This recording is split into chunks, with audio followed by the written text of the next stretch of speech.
When I was 13, a matchmaker came to our house, and my father sent me to the Pei family in Damiao village. To put it nicely, it was a betrothal talk. To put it bluntly, it was selling his daughter.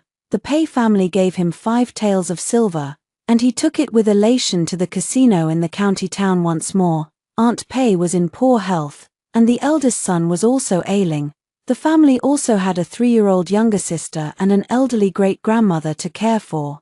They bought me for 2 reasons: first, to betroth me to the eldest son when I came of age, and second, to have someone to do the laundry and cooking, and look after the whole family of the old and the sick. Once, the Pei family had been a well-off household in our Yunnan County. Old man Pei had been a wandering oil peddler in his youth, hard-working and diligent. Later, he went to Yuzhou to learn how to make tofu pudding from a master craftsman, having mastered the craft. He first set up a stall in the county town, and a few years later opened a shop. When business was booming, he even hired an apprentice. That was until he passed away from illness. Aunt Pei had given birth to 2 sons and 2 daughters. She caught a cold when she had the youngest daughter, and her health had never been good since. She also toiled day and night grinding soy milk and curdling tofu when she worked with old man Pei in the business, leaving her hands and feet with rheumatism. She endured constant back and leg pains all day long. As for the eldest son, he had been weak since childhood, suffering from a congenital deficiency, and had also contracted consumption. After his father's death, the hired apprentice set up his own business, opening a tofu pudding stall on his own, and the Pei family's shop naturally closed down. Fortunately, the family had some savings to fall back on. When the eldest son reached marriageable age, he was already a sickly man. Doctors said consumption was fatal and contagious. No ordinary family was willing to marry their daughter to him, but my family was different. My mother had died young, and my father was a hopeless gambler. I arrived at the Pei family at 13 and never had a moment's rest. I washed clothes and cooked meals, looked after the elderly great-grandmother, applied herbal medicine to Aunt Pei's knees, and lulled the 3-year-old younger sister to sleep. When the eldest son read by lamplight late at night, coughing incessantly, I would go to the kitchen to boil radish water and bring it to him. At such times, he would always say to me with great guilt, "Xiao Yu, you've been busy all day, go and rest." "I'm not tired, Brother Dalang." Back home, I still had to cut firewood in the mountains and hoe the fields. I've never been one to sit idle, and I'm used to it already. I waved my hand. Dalang was 17, had studied in a private school, and was a gentle, handsome young man who loved reading. He had already taken the county and prefectural examinations and become a student scholar, but unfortunately, his poor health prevented him from taking the provincial examination. Scholars have always been admirable. From him, I not only learned to write my own name but also recognized many Chinese characters. 2 years later, when I turned 15, Aunt Pei gave me a jade bracelet and said she would arrange the marriage between me and Dalang. I had no objection, but Dalang refused. By then, his illness had worsened drastically. Often, he would cough up blood before finishing a sentence. He said to his mother, "I know my own body. I'm afraid I won't make it. Don't ruin Yuniang's life. She is like Xiao Dao in my heart. I have always regarded her as my younger sister." Aunt Pei fainted from crying. When she woke up, she asked me if I still wanted to marry Dalang. I wiped my tears and nodded. Wasn't buying me the whole point to be Brother Dalang's wife? Aunt Pei couldn't stop crying. "Yuniang, don't blame me. Our whole family counts on you." In the end, I married the second son of the Pei family. No, to be precise, the second son Pei married me in his brother's stead, because by then Dalang was on his deathbed, too weak to get out of bed. I had been at the Pei family for 2 years. And that was the first time I met the second son. He was 2 years older than me, with regular features and a tall, graceful figure like a jade tree. Long before his father's death, he had been sent to join the army. According to the laws of the Great Chu, boys could enlist in the army at the age of 15. Following the principle of 3 years of farming for 1 year of grain reserve, all men, regardless of noble or humble birth, must register with the government by the age of 20. Many families wept and wailed when their sons were drafted into the army, fearing death or injury in the wars ahead. The second son Pei was different. Before he even turned 15, his father had pulled strings, lied about his age by 2 years, and forced him into the army. It was hard to blame his father for being cruel, though, unlike his elder brother, the second son Pei had been unruly since childhood. He ran with a gang of hooligans who loitered outside the west gate of the outer city, stealing and cheating, and stirring up trouble everywhere. When Xiao Dao was 5, I still played mud with her.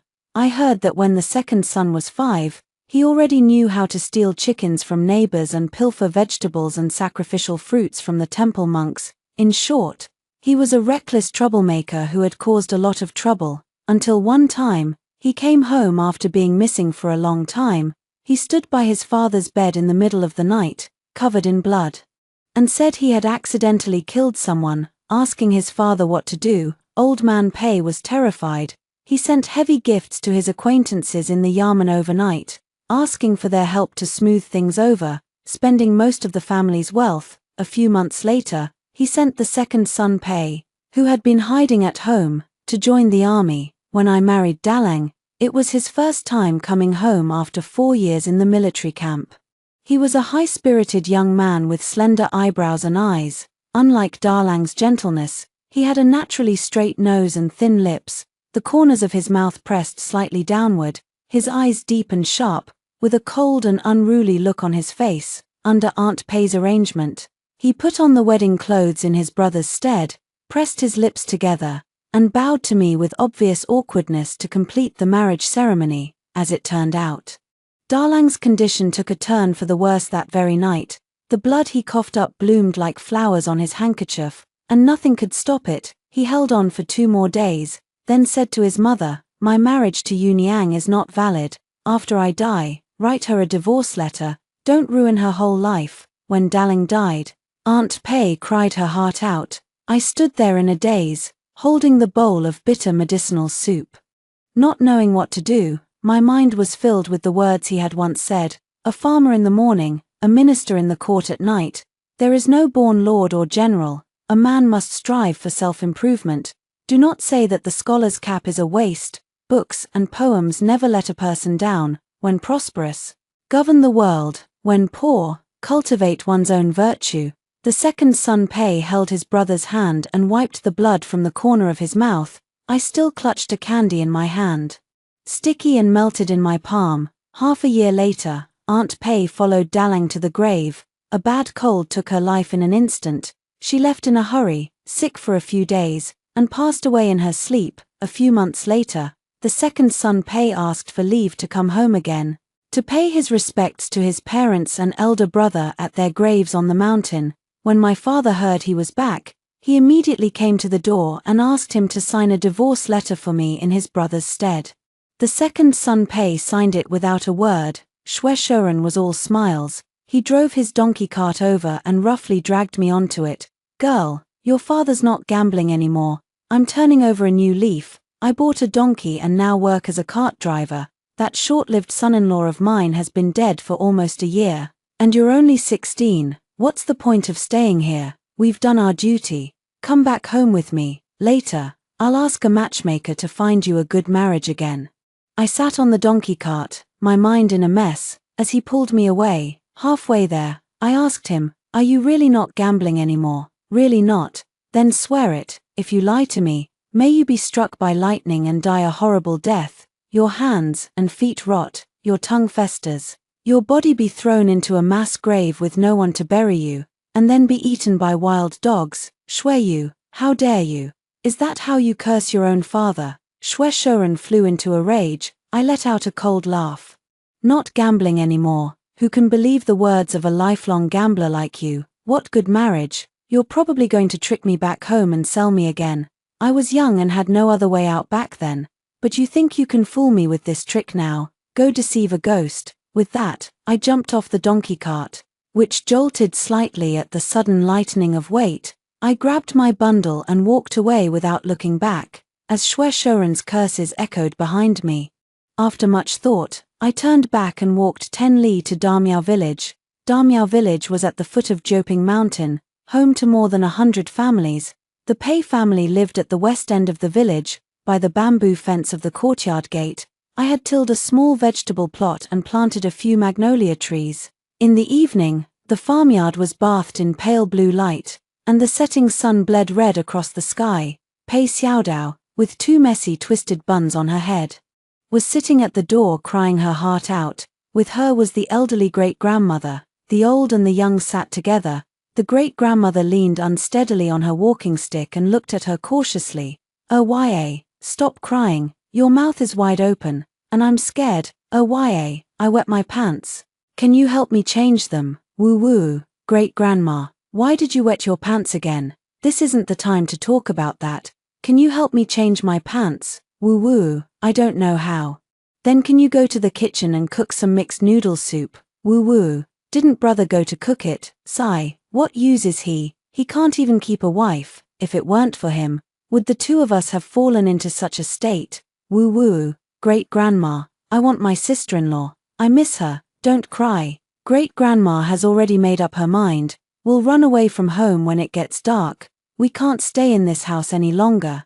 That bastard is no good." When I walked back, Xiaodao threw herself into my arms, crying loudly and clinging to me. The great-grandmother looked at me pitifully from the side. "I wet my pants and haven't changed them yet." I comforted Xiaodao for a long time, then changed the great-grandmother's pants before getting up to go to the kitchen to find the second son Pei. He was cooking at that moment. The stove fire was burning, the water in the pot was already boiling, and the man in front of the chopping board was still fussing with a basin of dough. The second son Pei had a tall and straight posture, his back stiff and tight. Flour was dusted on his cheeks, and his palms and the backs of his hands were covered in sticky dough. He looked calm and composed, yet also clearly at a loss. The kitchen, which had been tidy before, was now a mess of pots and pans. I let out a soft sigh. "Second uncle, let me do it." The second son Pei turned around. In the dim light of the room, his face was filled with surprise, his thick eyebrows raised slightly, his black eyes wide. He quickly regained his calm, pressed his lips together, and stepped out of the kitchen. I cooked a pot of green vegetable noodle soup, brought it out in a pottery basin, and set it on the table in the courtyard. I drizzled fragrant sesame oil into Xiaodao and the great-grandmother's bowls. After watching them start eating happily, I went to the small room partitioned off at the west side of the main house. Seeing the door was unlocked, I called out through the inner curtain, "Second uncle, it's time to eat." The faded curtain had seen better days. The brick floor was swept clean but rough and old. The room was dim, but when the curtain was lifted, the second son Pei stepped forward with heavy footsteps. Amid the silence, he appeared in a blue shirt, his shoulder blades prominent, his figure tall and slender like a cold, stern pine tree. On his distinctively featured face, his eyes were as cold as ice and as bright as the winter moon. They made one feel that all the dimness around was overshadowed, casting a cold, shimmering light. Second Master Pei had a striking face, yet there was an innate cold distance in how he treated people. When our eyes met unexpectedly, his deep, sharp gaze made my heart clench tight, and I twisted my hands nervously beneath my sleeves. Little sister is still young, and great-grandmother needs someone to care for her. If you return to the military camp, have you thought about how to settle them? My voice was soft, but his was low and deep as he spoke slowly. I plan to entrust them to the Zhu family in Shipper village. My heart tightened all over again. The Pei family did have an elder sister married in Shipper village, Pei Mai, the eldest daughter, 3 years older than Master Daleng, long before old man Pei passed away. Pei Mai had married the eldest son of village chief Zhu's family in Shipper village. Village chief Zhu was a local squire, and the Zhu family was the wealthiest household for miles around. As the squire's daughter-in-law, it would have been effortless for her to look after her younger sister and grandmother from her natal family. Coincidentally, I had grown up in Shipper village myself. I knew that for all their wealth, with maids and servants at their beck and call, village chief Zhu was a miser, and his wife a domineering woman who never spared a kind look for the tenant farmers who rented their land, hurling insults at them at the slightest provocation. When old man Pei was alive, Pei Mai visited her natal home often, but her parents-in-law kept a tight grip on the family's money. And her husband had no knack for earning a living. He'd failed the imperial examinations for the scholar rank time and again, and spent his days eating and drinking to his heart's content. As the Zhu family's young mistress, Pei Mai relied on her natal home for extra money to buy fine clothes and cosmetics, craving a more generous purse. After old man Pei's death, the family shop in the county town was sold, and Master Darlang's poor health left the Pei family living off their savings. When Pei Mai came asking for money again, Aunt Pei could no longer give freely, seeing she could get no more silver, and tired of Aunt Pei's tearful complaints, Pei Mai stopped coming altogether. In the 3 years I'd been at the Pei family, I'd only seen her twice, once when Master Darlang died, and once when Aunt Pei passed. At that last meeting, she'd worn a well-fitted tea-white lined jacket embroidered with a delicate wreath of orchids, elegant beyond measure. She'd rushed in for the funeral, first smoothing her cloud-like hair, then curling her little fingers and clasping her hands at her waist, letting out a soft sob. "Mother, your daughter has come late." Her voice was grief-stricken and tender, but her movements were deliberate. As she dabbed at her tears with a handkerchief, she even patted the powder on her nose to set it. Pei Mai had fair skin, her face thick with powder and rouge. Even after crying, not a single tear had smudged her makeup. It was hard to believe this refined young mistress of a wealthy clan, every gesture poised and proper, had once helped sell tofu pudding for her family in the county town as a girl. I did not know what second Master Pei was thinking, but I could not bear to send Pei Xiaodao, whom I'd cared for 3 years, and the addled great-grandmother to the Zhu family. I spoke up. "Uncle, I know village chief Zhu, as the local magistrate, won't refuse for the sake of his reputation. But do you know that even though elder sister is the Zhu family's eldest daughter-in-law, she's only born a daughter after years of marriage? Her mother-in-law complains bitterly, and her husband has long since taken a concubine. Her life there is far from easy." Second Master Pei fell silent. Before he could speak, I continued, "If that's the case, why add to her troubles? I'll keep the divorce letter for now. You may return to the camp without worry. I'll stay to look after the family. I won't leave until Xiaodao and great-grandmother are properly settled." My words were sincere. Second Master Pei's expression was hidden in the dim light, a thick, quiet mist lurking in the depths of his eyes. He did not speak, and I asked again, "What do you think, uncle?" After another moment of silence, his throat seemed to catch. Finally, he agreed, his voice hoarse. "Very well." That single word lifted a weight from my chest, and I relaxed at once. "The food's ready, uncle. Come eat before it gets cold." A few days later, Second Master Pei returned to the military camp. Shortly after he left, I took my father Xue Shouren to the yamen. The trouble began when he'd taken advantage of my washing clothes with Xiaodao by the river at the village head. He'd gone to the Pei family with a bag of shortbread, pretending to visit great-grandmother and tell her daughter was coming. Instead, he'd ransacked the entire house, stealing the money box hidden in the wardrobe, 13 taels and 6 chen of silver, the jade bracelet Aunt Pei had left behind, the family's entire savings, gone without a trace. I soon learned my suspicions had been right all along. His promise to quit gambling was a lie, the donkey cart was rented, and he'd tried to trick me back home to marry an old widower who owned a leather shop in the county town, taking 5 taels of silver as a betrothal gift from the man. Blinded by rage that day, I grabbed a kitchen knife and walked 20 li to the county town, dragging the gaunt, haggard old man out of the casino and hauling him to the yamen. In the Great Chu dynasty, filial piety was sacred. A child suing their birth father was deemed guilty of disobedience, a heinous crime punishable by hanging. From the moment he stepped into the yamen, Xue Shouren's hands shook uncontrollably. The county magistrate, with a thin moustache, listened to my account and narrowed his eyes. "You bold girl, Xue Yu, though you are now the Pei family's daughter-in-law, you were once the Xue family's daughter. To insist on suing your father is to defy filial piety. If I rule in your favor, I will first beat you 20 times with the rod. Do you still wish to press charges?" "I do." I charged Xue Shouren of Shipper Village, Yunnan County, Daoju Prefecture, who colluded with casino thugs to sell his wife to a brothel, driving my mother Li Shi to hang herself, and embezzled her dowry. "Do you have evidence?" "Mother died when I was 7. I have no evidence. Then your words are empty and unsubstantiated. Then I charge Shwe Shoren with attempting to sell his daughter twice, in violation of the imperial matchmaker's laws. Your father betrothed you to the Pei family with a matchmaker as witness. That is no sale. He has returned all the silver from the leather shop widower Yang the Lame, so this is no double betrothal. The charge is dismissed. Is it not a crime for him to steal the Pei family's money in broad daylight? Indeed, justice is blind in this court, and I show favor to no one, but Shwe Shoren's theft stemmed from your marriage to the Pei family.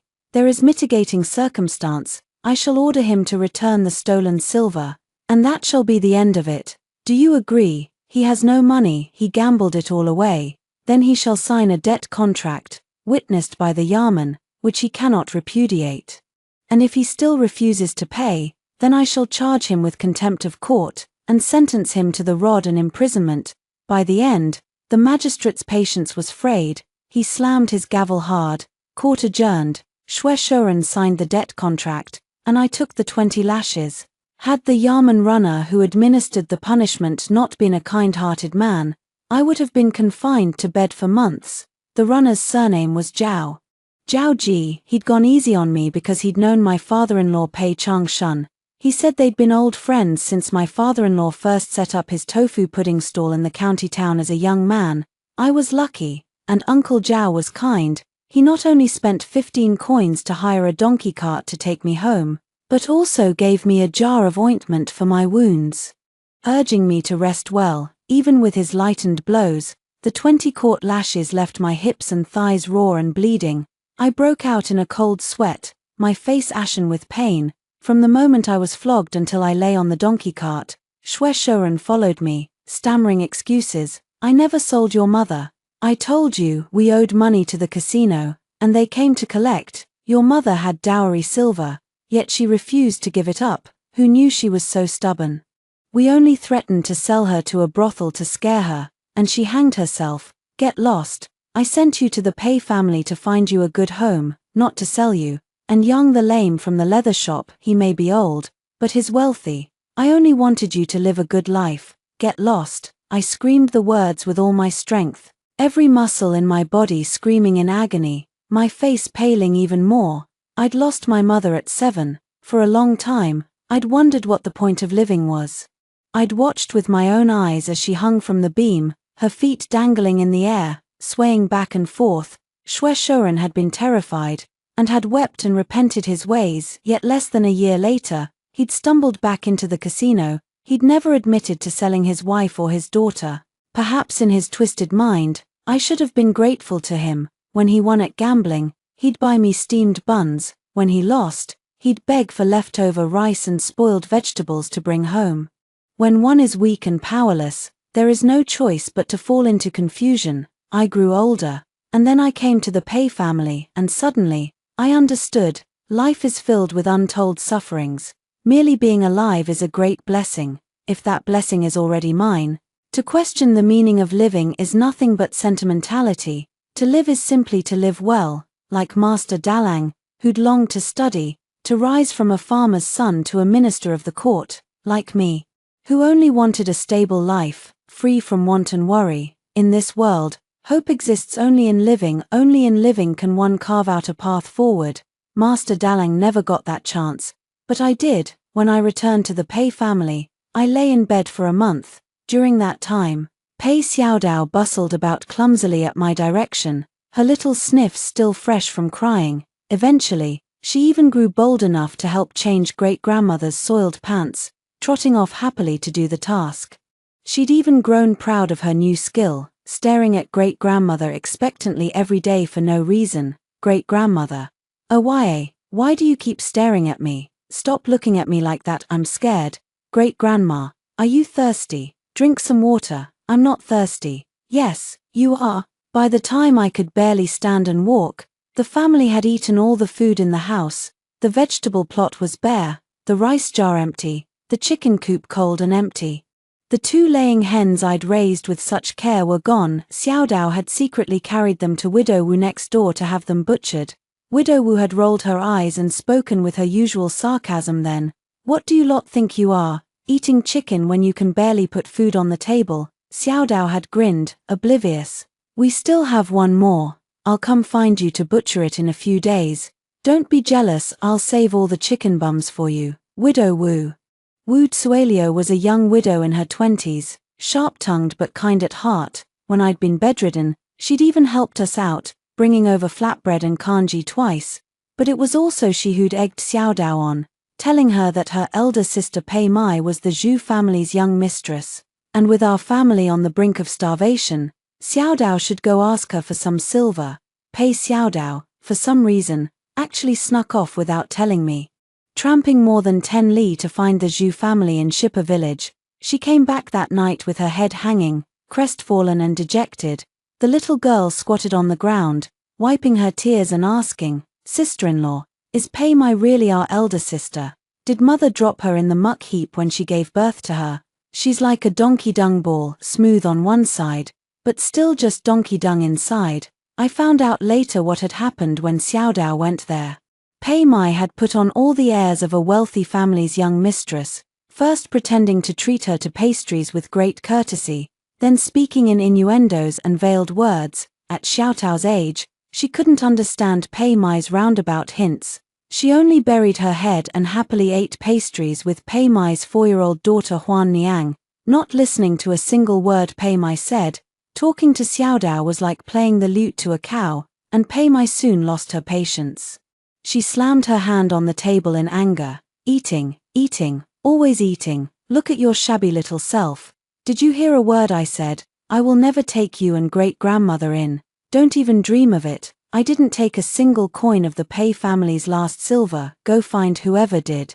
Tell that Shui Yu to stop putting on this act with her father, thinking she can dump you two on me after she's done, over my dead body." After shouting her harsh words, Pei Mai saw Xiao Dao staring at her in dumbfounded shock, and that she'd scared her daughter Huan Niang to tears. She quickly told her maid to take the children down to comfort them, then suddenly changed her expression. She covered her mouth with a handkerchief and let out a soft cough, speaking in a gentle, sweet voice. "Dao Dao, you're still too young to understand how cruel people can be. Sister is doing this for your own good.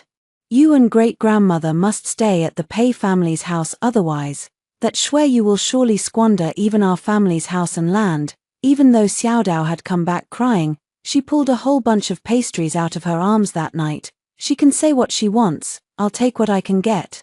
I didn't walk all that way for nothing." Great-grandmother nodded repeatedly from the side. "Ya is so capable." Flushed with praise, Pei Xiao Dao perked up. "I'll go again next time. Great-grandma, I'll take you with me." "Good, good. We'll both be capable. We'll definitely be capable." Once my wounds had healed, I resolved to walk the 20 li to the county town every day to find work.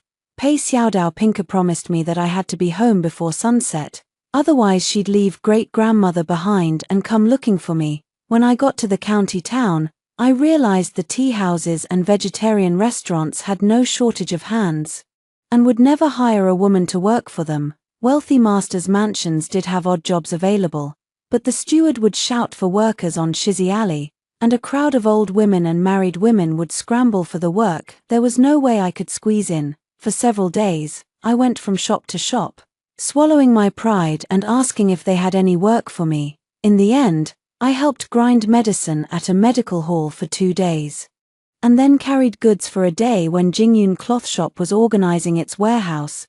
The shopkeeper of the cloth shop was a strange man. Instead of using his strong, young apprentices, he insisted on spending extra money to hire a few girls to carry the goods. A girl next to me was as confused as I was, and couldn't help but ask him why. The shopkeeper let out a soft laugh. "The cloth in your hands is floating light brocade, dozens of tails of silver a bolt. There's also gold-threaded damask and snow satin in here, all priceless. I dare not let my clumsy apprentices touch them. You girls be careful. Take your time moving them. I'd rather you get bumped than these bolts of cloth." Dozens of taels of silver a bolt. Only the families of the Daoju prefect and the county magistrates could afford to wear something like that. I clicked my tongue in surprise, reaching out to touch the cloth through its wrapping. I caught a faint glimpse of the shimmering, iridescent glow beneath, and my heart fluttered a little. But after I collected my wages, bought a few steamed buns from the street and headed home, I quickly forgot all about the floating light brocade and gold-threaded damask. Sister-in-law, the steamed buns are still warm, they smell so good, they're delicious. Pei Xiaotao's eyes crinkled with joy as she handed one steamed bun to great-grandmother and one to herself, then held out the remaining 4 in the cloth bag to me. I took them, wrapped them up again and set them on the table. Tomorrow you and great-grandmother heat them up, and each of you eat 2 more. Sister-in-law, why aren't you eating? Pei Xiaodao pouted, looking upset. I patted my stomach. The cloth shopkeeper treated us to lunch at noon. I ate 3 big bowls, and it made his face turn black.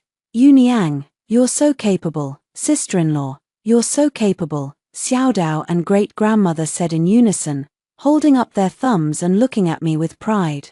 I waved my hand modestly. It's nothing. Next time I get the chance, I'll try to eat 4 big bowls. Of course, I couldn't show it in front of them, but my heart was filled with anxiety. I earned far too little money, and now the 3 of us were living from hand to mouth, with no idea where our next meal would come from. Before Second Master Pei left home, he had said he would send his military pay back every 2 months. I felt ashamed in front of him. When he left, he had given me all the money he had on him, and bowed to me, entrusting me with his family. I leave my little sister and great-grandmother in your care at home, sister-in-law. His voice was unusually serious and solemn. He had never called me sister-in-law before. I was so flustered that my face turned red, and I suppressed my shyness, bowing back to him just as seriously. I will not fail your trust, second uncle. And what had I done? As soon as he left, I'd let his little sister and great-grandmother go hungry, racked with guilt and growing more uneasy by the day. I got up before dawn the next day and headed to the county town again. Luck was not on my side that day, and I couldn't find any work at all. It wasn't until nearly noon that I saw a bookshop calling for people to copy books. They only paid 1 coin for 10 pages, but the man at the bookshop said the requirements were low, just neat handwriting was enough. My heart stirred. Even though I knew my knowledge was limited, I went in anyway. The shop was packed with more than a dozen people, all bent over their desks copying books. Only I was sitting there, scratching my head in frustration. I had overestimated myself. Even though Master Dalang had taught me to read and write, my handwriting was actually crooked and messy. When I came across unfamiliar, difficult characters, we stared at each other blankly. They didn't know me, and I didn't know them.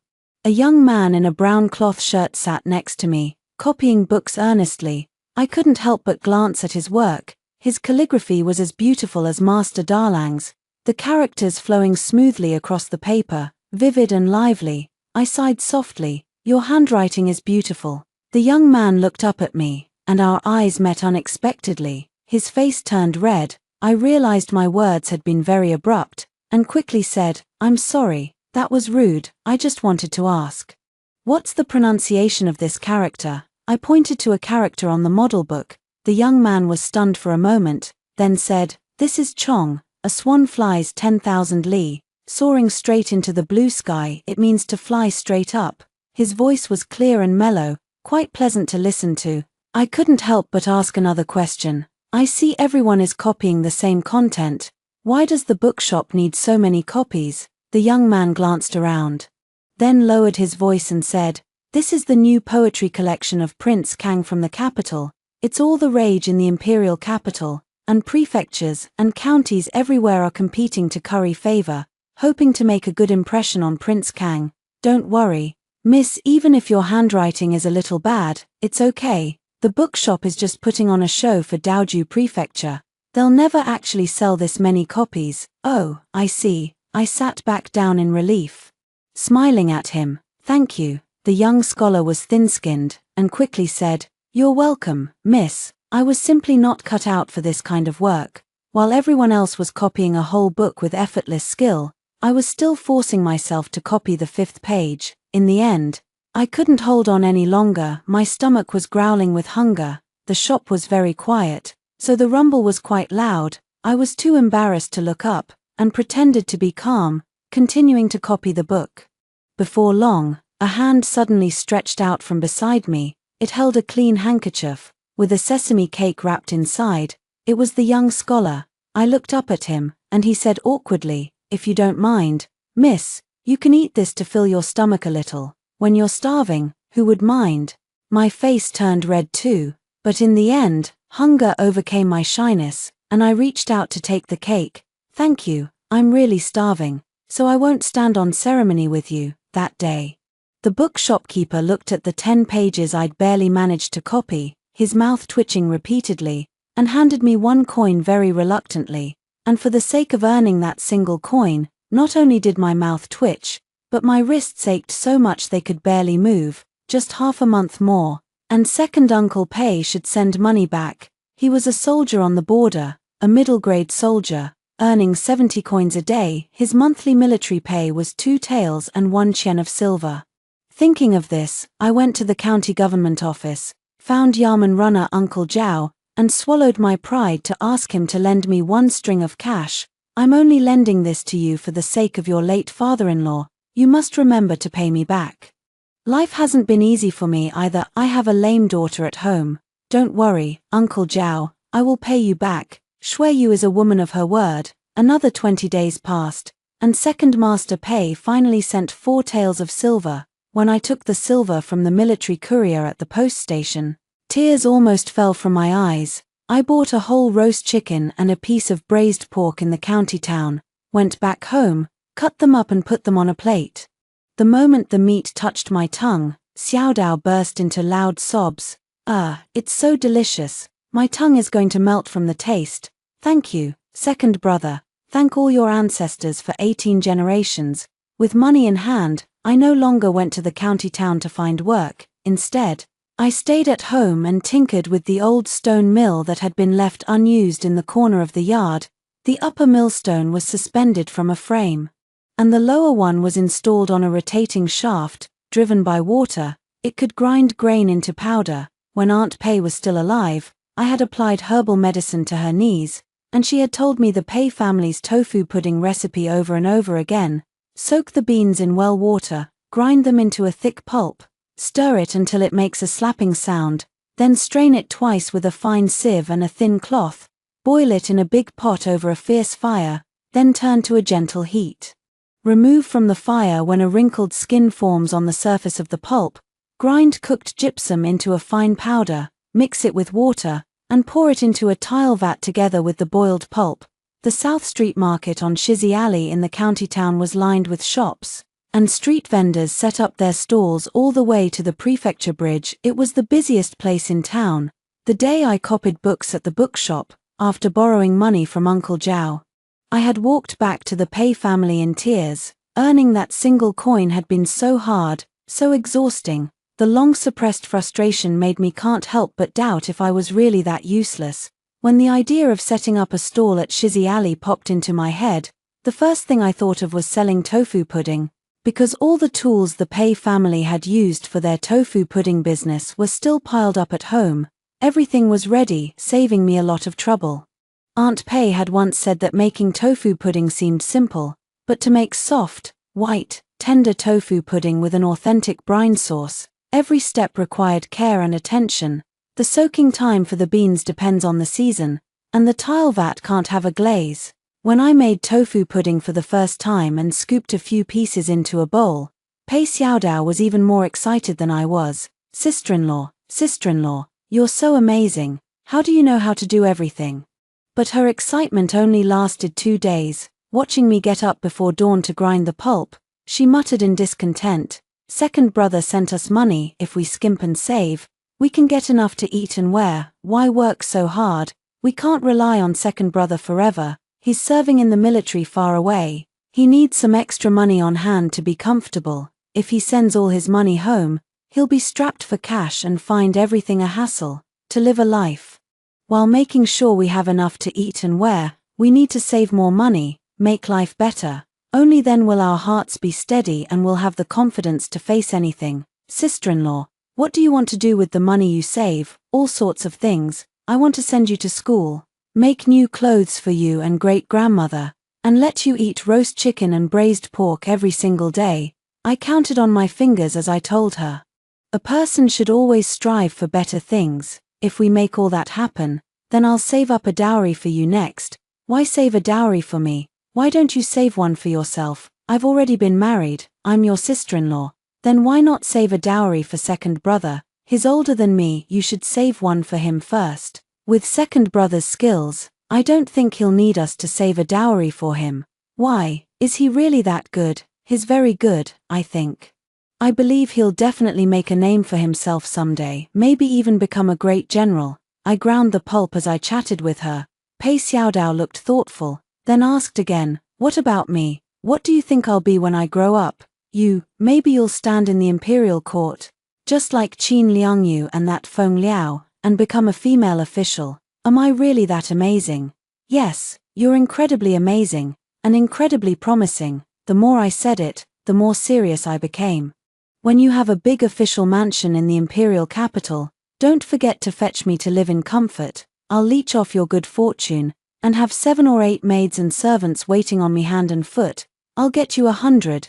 Pei Xiaodao perked up at that, grinning from ear to ear as she came over to help. Sister-in-law, hurry up and save money. A few days later, when I thought my craft was good enough, I put 2 bowls of tofu pudding in a basket, took a donkey cart, and went to Uncle Zhao's house on the outskirts of the county town. I paid him back the money I'd borrowed, told him about my plan to set up a stall, and let him taste the tofu pudding, but he shook his head and said, the tofu pudding is tender, but the flavor's lacking, it's not as good as your father-in-law's. I froze, unable to figure out where I'd gone wrong for a long time. Uncle Zhao explained, the authentic Pei family tofu pudding has a flavor no one else can replicate, otherwise. That apprentice who left your father-in-law's shop wouldn't have closed his stall after just a year. Everyone in Yunnan County has tasted your father-in-law's tofu pudding, and their palates have become picky. It's not like no one's sold tofu pudding on Shizzy Alley since then, but business was bad. A bowl of noodles costs 15 coins, and a bowl of tofu pudding 20 if it's just passably tasty. People would rather eat noodles. The price of raw beans is fixed. Sell it cheap and you don't make money. Sell it for 20 coins a bowl and it has to be absolutely delicious.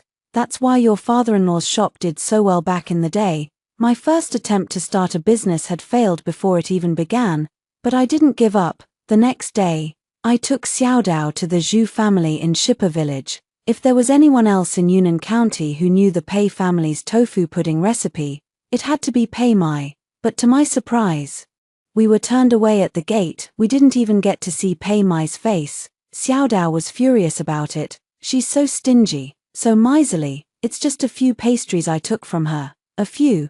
Didn't I tell you not to come here again? You came to take pastries from their house again. Yeah, I did, ate some and took some. The last time her mother-in-law saw me, you should have seen her face, it was awful.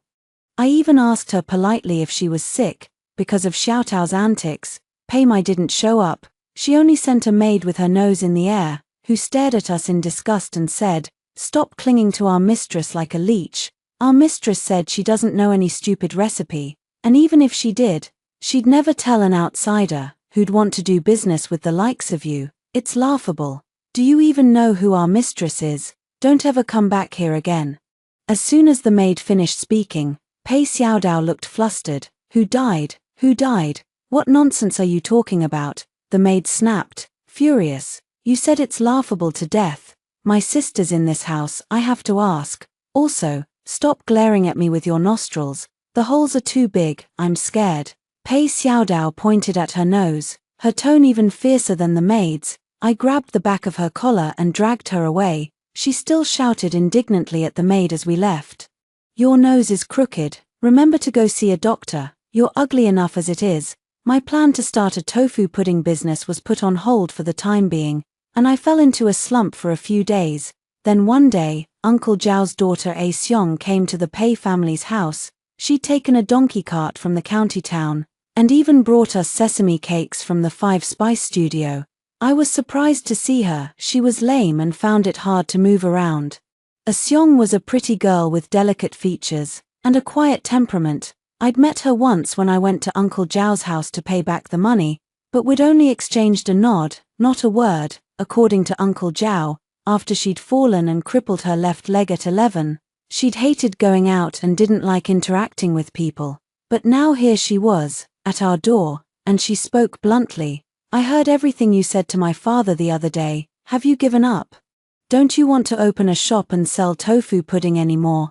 I quickly waved my hand and told her about my current predicament. She said, "Why don't you ask second master Pei? Maybe your sister-in-law really doesn't know the recipe. Your father-in-law was a businessman. He slaved away for half his life to build this business. He'd only pass a recipe like that down to his sons.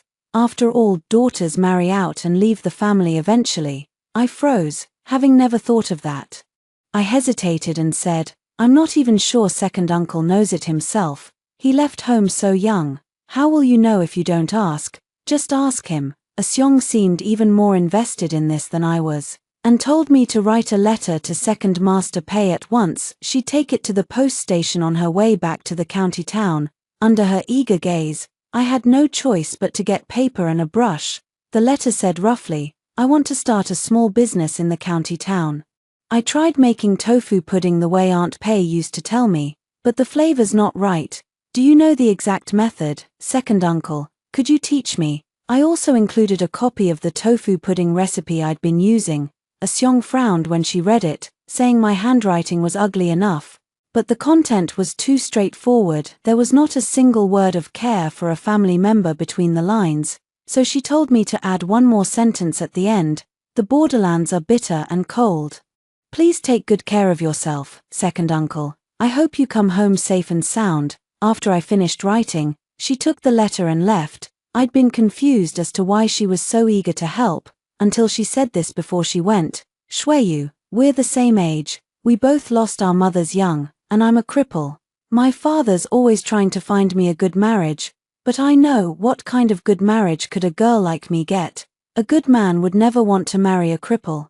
But my father refuses to believe it. He says he's saved 100 taels of silver for my dowry. It doesn't matter if the husband's family is poor, as long as he treats me well. He's so naive, even at his age. If a poor man's willing to marry a cripple, it's only for that 100 taels of silver dowry. Shuiyu, if you really want to sell tofu pudding, I can take my dowry and use it to open a shop for you directly. Don't refuse me yet. I have no other motives, and I want very little in return. I'm not greedy. I just want a way out, a way to not marry a man who'll call me a useless cripple behind my back." I thought Seong was giving me far too much credit. A month passed since I sent the letter. It was almost time for second master Pei to send his military pay home again, and there was still no word from him. I couldn't help but think, to outsiders, I'm the Pei family's widowed daughter-in-law, but to second master Pei, I'm probably just an outsider, after all. He'd already signed the divorce letter. If I was just an outsider, why would he tell me such an important family recipe?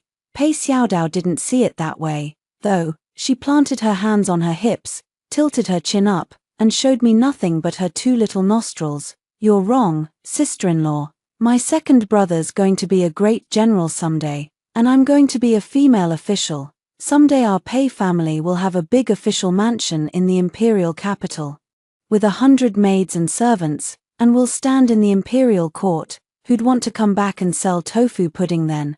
So that stupid recipe doesn't matter at all." Me, just when I'd decided to give up on the tofu pudding business and try something else, second master Pei's letter arrived along with 4 taels of silver. I'd never imagined his handwriting would be so beautiful, strong and forceful, the brushstrokes cutting straight through the paper. And I'd never imagined he'd actually tell me the recipe. The Pei family's tofu pudding tasted so good for 2 reasons. First, the brine sauce, and second, the 3-in-1 oil. Before your father-in-law learned to make tofu pudding, he was an oil peddler. Other people's tofu pudding is served with a few drops of sesame oil in the bowl before it's brought to the table. But the Pei family's oil is a secret blend of 3 kinds: sesame oil, chicken fat, and lard, all refined together. Second master Pei had written down the full recipe for the 3-in-1 oil and sent it to me. He also told me that adding chicken offal to the brine sauce would make it taste even fresher. My eyes stung with tears. He really trusted me. He really saw me as his own sister-in-law. From the day I received that letter, everything I did went unbelievably smoothly. First, I found the perfect shop on Shizzy Alley in the county town, at the southern end, right by the corner near the prefecture bridge. It wasn't a big shop, it had been a small winehouse before, with a front hall and a backyard. The front hall had tables, chairs, and a counter, perfect for doing business. The backyard had a well and a stove, everything I needed. Besides the kitchen, there was also a small storage room on the east side. What made this shop so perfect was the 2 rooms on the second floor. The stairs were in a corner of the backyard. The rooms on the second floor had great light, with windows facing Shizzy Alley, and I could even see the bustle near the prefecture bridge from them. Before Asyong suggested opening a shop, I'd originally planned to just set up a street stall, but if a better option was there, who would willingly trudge 40 li back and forth every day, pushing a cart to set up a street stall in the county town, even if I had some money to rent a donkey cart? Toiling from dawn till dusk and leaving great-grandmother and Xiaodao at home meant I could never truly look after them. Now, everything was perfect, we could all move into the shop in the county town. Opening this shop cost almost all of Asyong's dowry money. I was uneasy at first, afraid of losing her savings. But Asyong was unafraid. She said calmly, "What have we got to fear? My father said the taste is just like the old days. Who wouldn't buy the Pei family's tofu pudding?" She was right.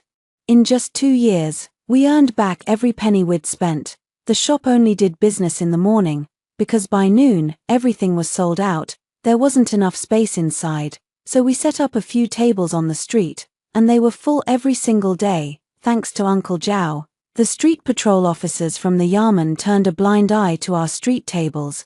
We were so swamped with work that Asyong had no choice but to limp over and help clean up, worried his daughter would be bullied. Uncle Zhao would wander up and down Shizzy Alley in his Yamen runner's uniform whenever he had free time. Pei Xiaodao helped us with the work, and great-grandmother would sit wobbly by the shop door soaking up the sun when she had nothing to do, greeting every passerby with, "Have you eaten?" The second year after the shop broke even, I found a private school and sent Pei Xiaodao to study there. The third year, after covering all our daily expenses, I saved up 50 taels of silver. No one would believe a small tofu pudding shop could make so much money. In fact, I'd written to second Uncle Pei a long time ago, telling him he didn't need to send money home anymore. 3 years passed in the blink of an eye, and we'd exchanged letters all this time. At first, I wrote to tell him the shop was turning a profit, that he needed money for his expenses in the military camp, and not to skimp on himself. He didn't reply to that letter, and he never sent money home again.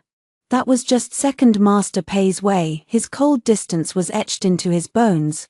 I was too busy with the shop to think about anything else, until one day the military courier from the post station hurried past the tofu pudding shop and asked me in passing, "Madam Shuai, do you want to send any warm undergarments or knee pads? They're going to war over there, and it's freezing cold. We leave in a couple of days. Hurry if you want to send something." Yunnan County belonged to Daoju Prefecture, and news usually spread quickly. I asked around and learned that since the Lunar New Year, nomadic tribes like the Manjin and Tiela from beyond the northern border had been constantly invading and provoking us. They'd only ever staged small skirmishes before, scattering as soon as the Great Chu army marched out. But not long ago, they formed an alliance, crossed the North Border Pass, captured Pingcheng and Wuxi County, and massacred hundreds of people. The emperor flew into a rage and ordered the army to march out for war. For those 2 days, I didn't stop for a moment. I bought fine furs and cloth, and sewed warm underrobes through the night. Soldiers going to war wore armor outside, so the underrobes worn next to the skin couldn't be too thick. They had to be warm yet easy to move in. Second Master Pei was about 8 kai tall with a well-proportioned figure. I sewed an underrobe to fit him, stitching a thick layer of fur tightly into the chest and back. With the fur against his skin, it would surely keep him much warmer. I rushed the sewn knee pads and lined jacket to the post station just in time, and only then did I let out a sigh of relief. The war on the border raged for nearly 3 years. According to the military couriers at the post station, the army issued winter jackets, but they were rarely the right size, and the cotton inside was thin, barely enough to keep the cold out. Soldiers who could afford it would have their families send fur underrobes. Fur was far warmer than winter jackets, And receiving one in the camp would earn a soldier countless envious glances, even for those less well off, as long as they had family back home. Sending knee pads and line jackets was always possible. The couriers said winter was the busiest time for the post station, with knee pads and line jackets being the most common parcels. I was surprised when I heard this. They send them every year. Absolutely. You have no idea how bitter the cold is on the border. The winter wind cuts like a knife, seeping through your clothes and slashing at your skin. No wonder those barbarians risk their lives to invade our land. Winter is the hardest for them. I frowned and said nothing. Second Uncle Pei had joined the military as a boy, and 7 years had passed since then. Yet from the day I came to the Pei family, I'd never seen Aunt Pei send him a single piece of clothing. A soft sigh escaped me at the thought. The second year, with a little more money on hand, I sewed him a better, warmer fur underrobe, and an extra pair of knee pads lined with thick, soft fur. I did the same again the third year. When I sent the clothes, I always included a letter home. Great-grandmother is in good health. Xiaodao is studying at the private school. The shop is doing booming business, and all is well at home. Do not worry. Second uncle, I hope you come home safe and sound. All is well at home. Great-grandmother has a good appetite, though Xiaodao is not diligent in her studies. The tofu pudding at the shop is getting better and better. Neighbors say it tastes just like Uncle Pei's back in the day. We also sell chicken offal soup now.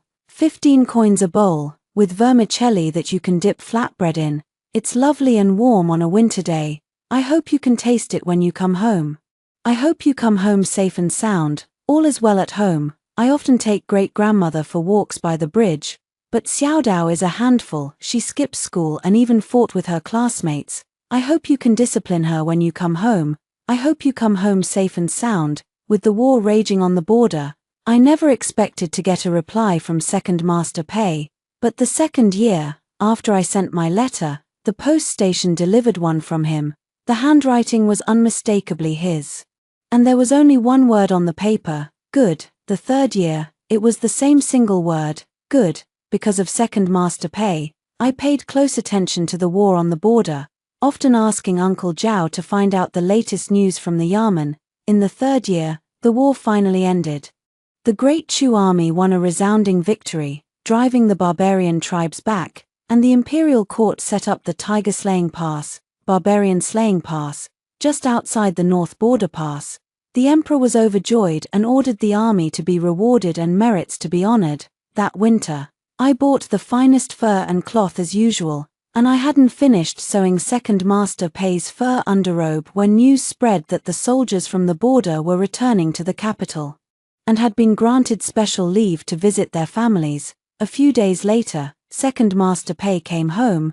He wasn't alone. He brought with him about 8 or 9 soldiers, all in armor and military boots, riding fine war horses, looking imposing and formidable.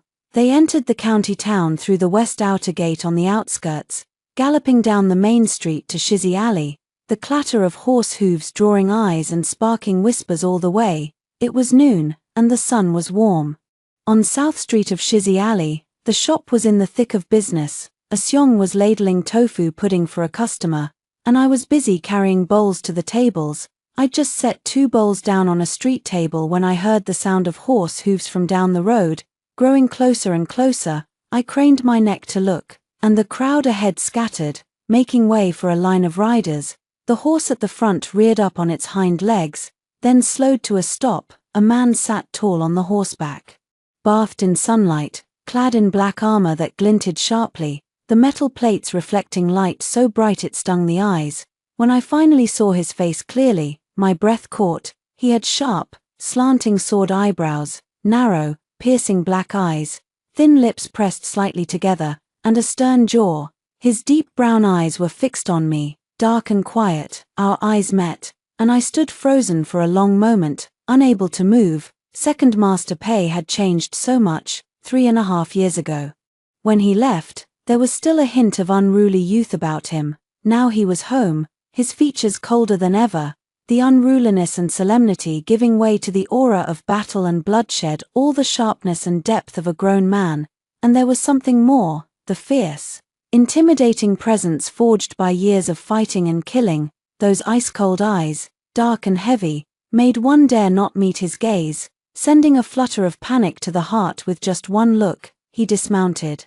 His 8-kai frame tall and straight, a sword hanging at his waist, and walked toward me, his steps heavy and steady. Before he could speak, I called out nervously, my voice trembling, "SS second uncle." Once, my voice was the soft one, his the low one, now it was the other way around. My voice was so quiet I thought he might not hear it, but he heard it, and he replied with a soft hum. It sounded almost like a laugh, I wasn't sure if I'd imagined it. And I stared at him in surprise, and sure enough, I saw the corner of his mouth twitch up in a faint smile, tiny flecks of light glinting in his deep eyes. I was certain then, his soft hum had been a laugh. I grew even more flustered, standing rooted to the spot. Sister-in-law. This must be our sister-in-law. It wasn't until the men behind him dismounted too, all in armor, big and burly, and came over to bow to me with joy and courtesy that I snapped out of my daze. I hurried to return their bow. No need for such formalities, honored soldiers. You flatter this common woman. No, no, sister-in-law. You need not be so modest, we are the ones unworthy of such respect. You deserve it, sister-in-law. If it weren't for your letter, the rest of us wouldn't know if we'd lived to taste this tofu pudding and chicken offal soup in Daoju Prefecture. The general keeps his promises, and here we are, showing up uninvited with thick skin. We hope you won't mind. Their words left me confused. I didn't understand what was going on, but I caught that they'd come to eat tofu pudding and chicken offal soup. I turned and hurried into the shop, calling out as I went, "We're closed. My apologies. Neighbors, swear you will make it up to you another day. My second uncle is home today, with the brave men of Great Chu who just fought their way back from the border. Please come back another time. Today's meals are on the house, steaming hot tofu pudding, drizzled with brine sauce, a dash of soy sauce and vinegar, sprinkled with green onions, dried shrimp, and the 3-in-1 oil, chicken offal soup, glistening with a layer of oil, its aroma wafting through the air. It was nearly winter, but the shop was warm and bustling. The military men had hearty appetites, and there were stacks of bowls in front of almost every one of them. A Seong was over the moon too. She watched them eat with delight, covering her mouth to laugh. Then turned to ladle more tofu pudding for them. They ate and laughed, chatting as they did, saying the general hadn't exaggerated, the tofu pudding was truly delicious. They talked about the 3-year war on the border, the bitter cold, the barbarians' underhanded tactics, but how they'd won nonetheless, slaying the barbarians to the last man and driving them beyond the tiger-slaying pass. By the end of their story, they'd stopped laughing. The air fell silent for a moment, and everyone bowed their heads to eat their tofu pudding, no one lifting their gaze again. Finally, a young lieutenant stood up, wiped his face, and forced a smile at me, his eyes red and his voice choked with sobs. "Sister-in-law, is there any more tofu pudding? Could you set out a few more bowls? So many of our brothers never came back. We promised we'd all come eat this together." After the meal, some of the soldiers' second master pay had brought home hurried to bid us farewell, continuing their journey home toward Jingju and other directions, for others stayed in Yunnan County, including the young Lieutenant Han. Second Master Pei said, "These 4 are bachelors with no family left. Even though the emperor granted them leave to visit their families, they have nowhere to go, so they came back with me," I said. When I heard the news of the home leave, I took time to go back to Damiao village. The house there is all cleaned up now, they can stay there. Xiaodao. Great-grandmother and I moved to this shop a long time ago, and there should be enough rooms for them to sleep in. Second Master Pei hummed in response, "I know, don't worry, even if there were no rooms, they'd never let themselves go without a roof over their heads." A few days later, I saw these 4 men walking together into a brothel on Shizzy Alley, and I twitched the corner of my mouth, finally understanding what he meant, because great-grandmother had trouble walking. We'd long since cleaned out the storage wing in the shop's backyard for her to live in. The 2 rooms on the second floor of the shop had originally been for Xiaodao and me, 1 each. Starting last year, great-grandmother had been ill for a while. I had to get up before dawn every day to tend to the shop. And to lighten my load, Xiaodao had taken the initiative to look after great-grandmother after her studies, moving downstairs to sleep with her.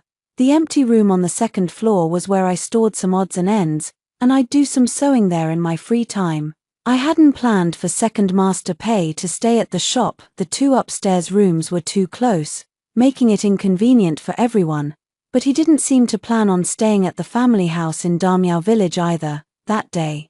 He took the 4 lieutenants to Damiao village, and before leaving, he said to me, "I'll be right back." I froze for a moment. What did he mean by right back? Was he not going to stay there? Then it dawned on me he'd come home in a hurry, hadn't formally paid his respects to great-grandmother yet, and hadn't seen Xiao Dao either. He must have wanted to come see his family, so I didn't give it a second thought, until he came back again. Xiao Dao had just finished school, and she burst into the shop in excitement, jumping up and down around him. Second brother, I heard you're a general now. Sister-in-law was right all along. She said you were amazing, that you'd definitely become a general." I was cleaning the tables, and when I heard her say that, I looked up at Second Master Pei almost instinctively and found him looking right at me. My movements flustered for a split second.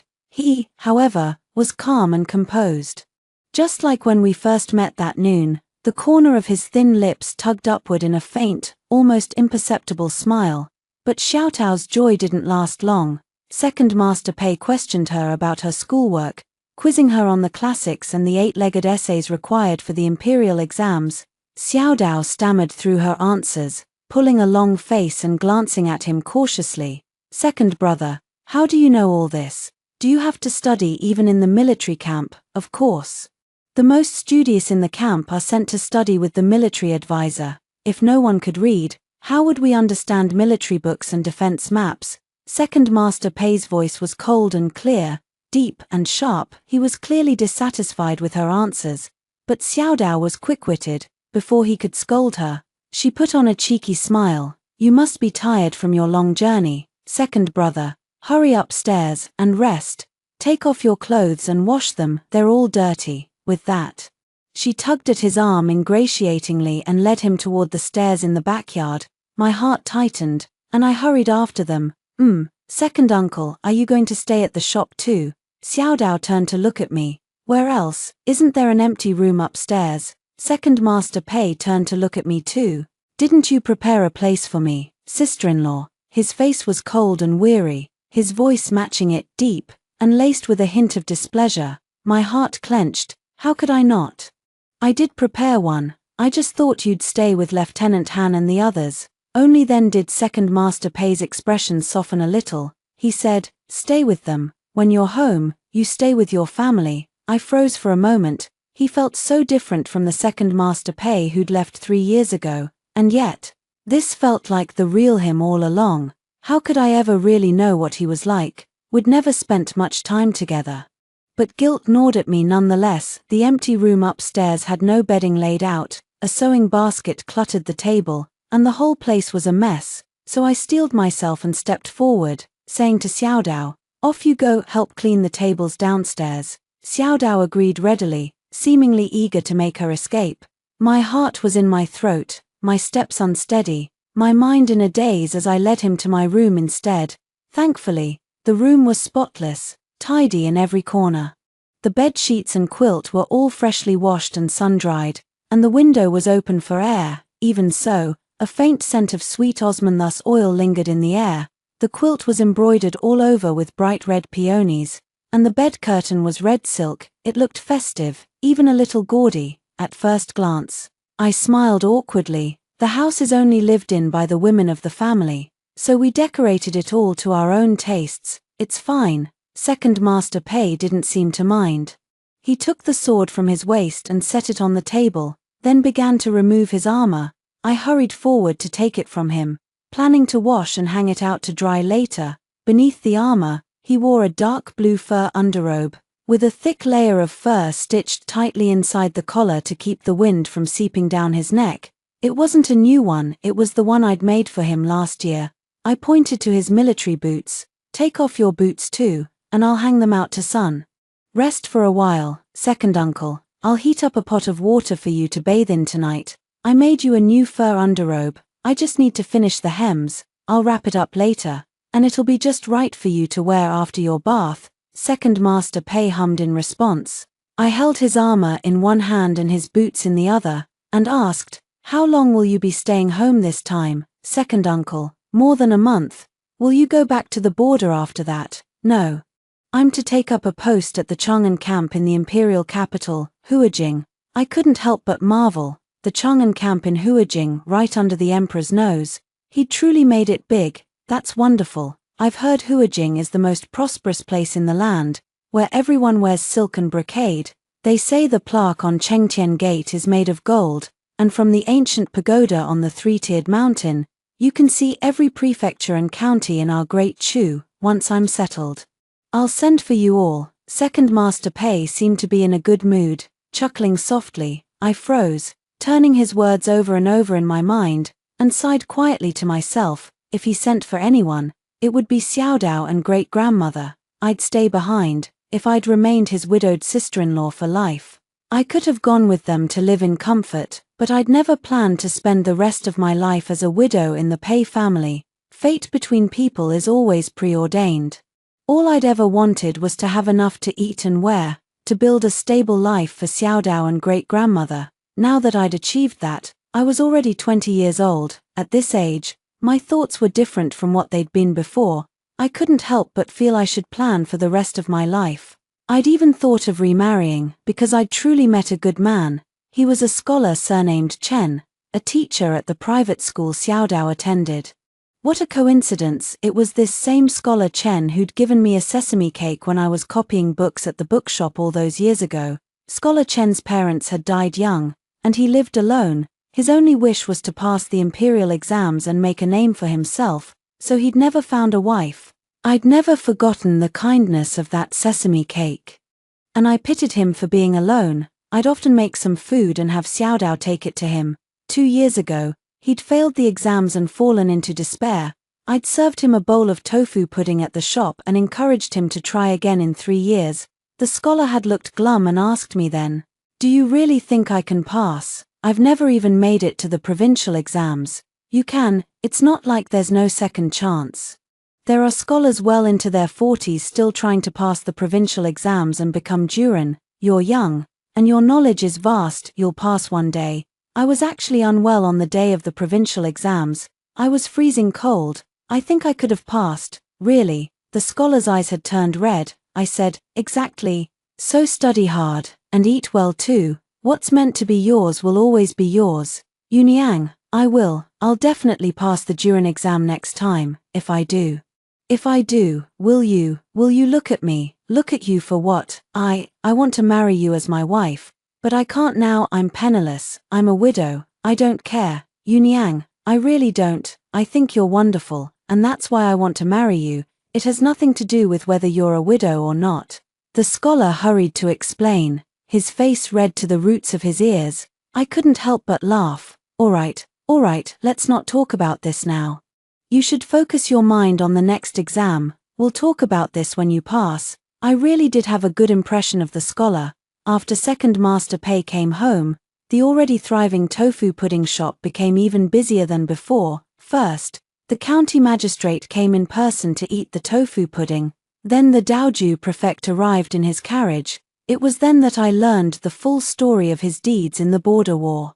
Lieutenant Pei had first been ordered to lead 1,000 soldiers across the Hun River and the Lu Mountain, and together with the Grand General of the North in a coordinated inside-out attack, he had recaptured Wuxi County from the barbarian tribes. Later, he led his army to attack the enemy's rear and captured thousands of barbarian women, children, and the elderly. At the time, some had suggested keeping the prisoners hostage to coerce the barbarian chieftains, but Lieutenant Pei had merely said, flatly, unnecessary. The thousands of women and children were all slaughtered, their bodies burned to ashes.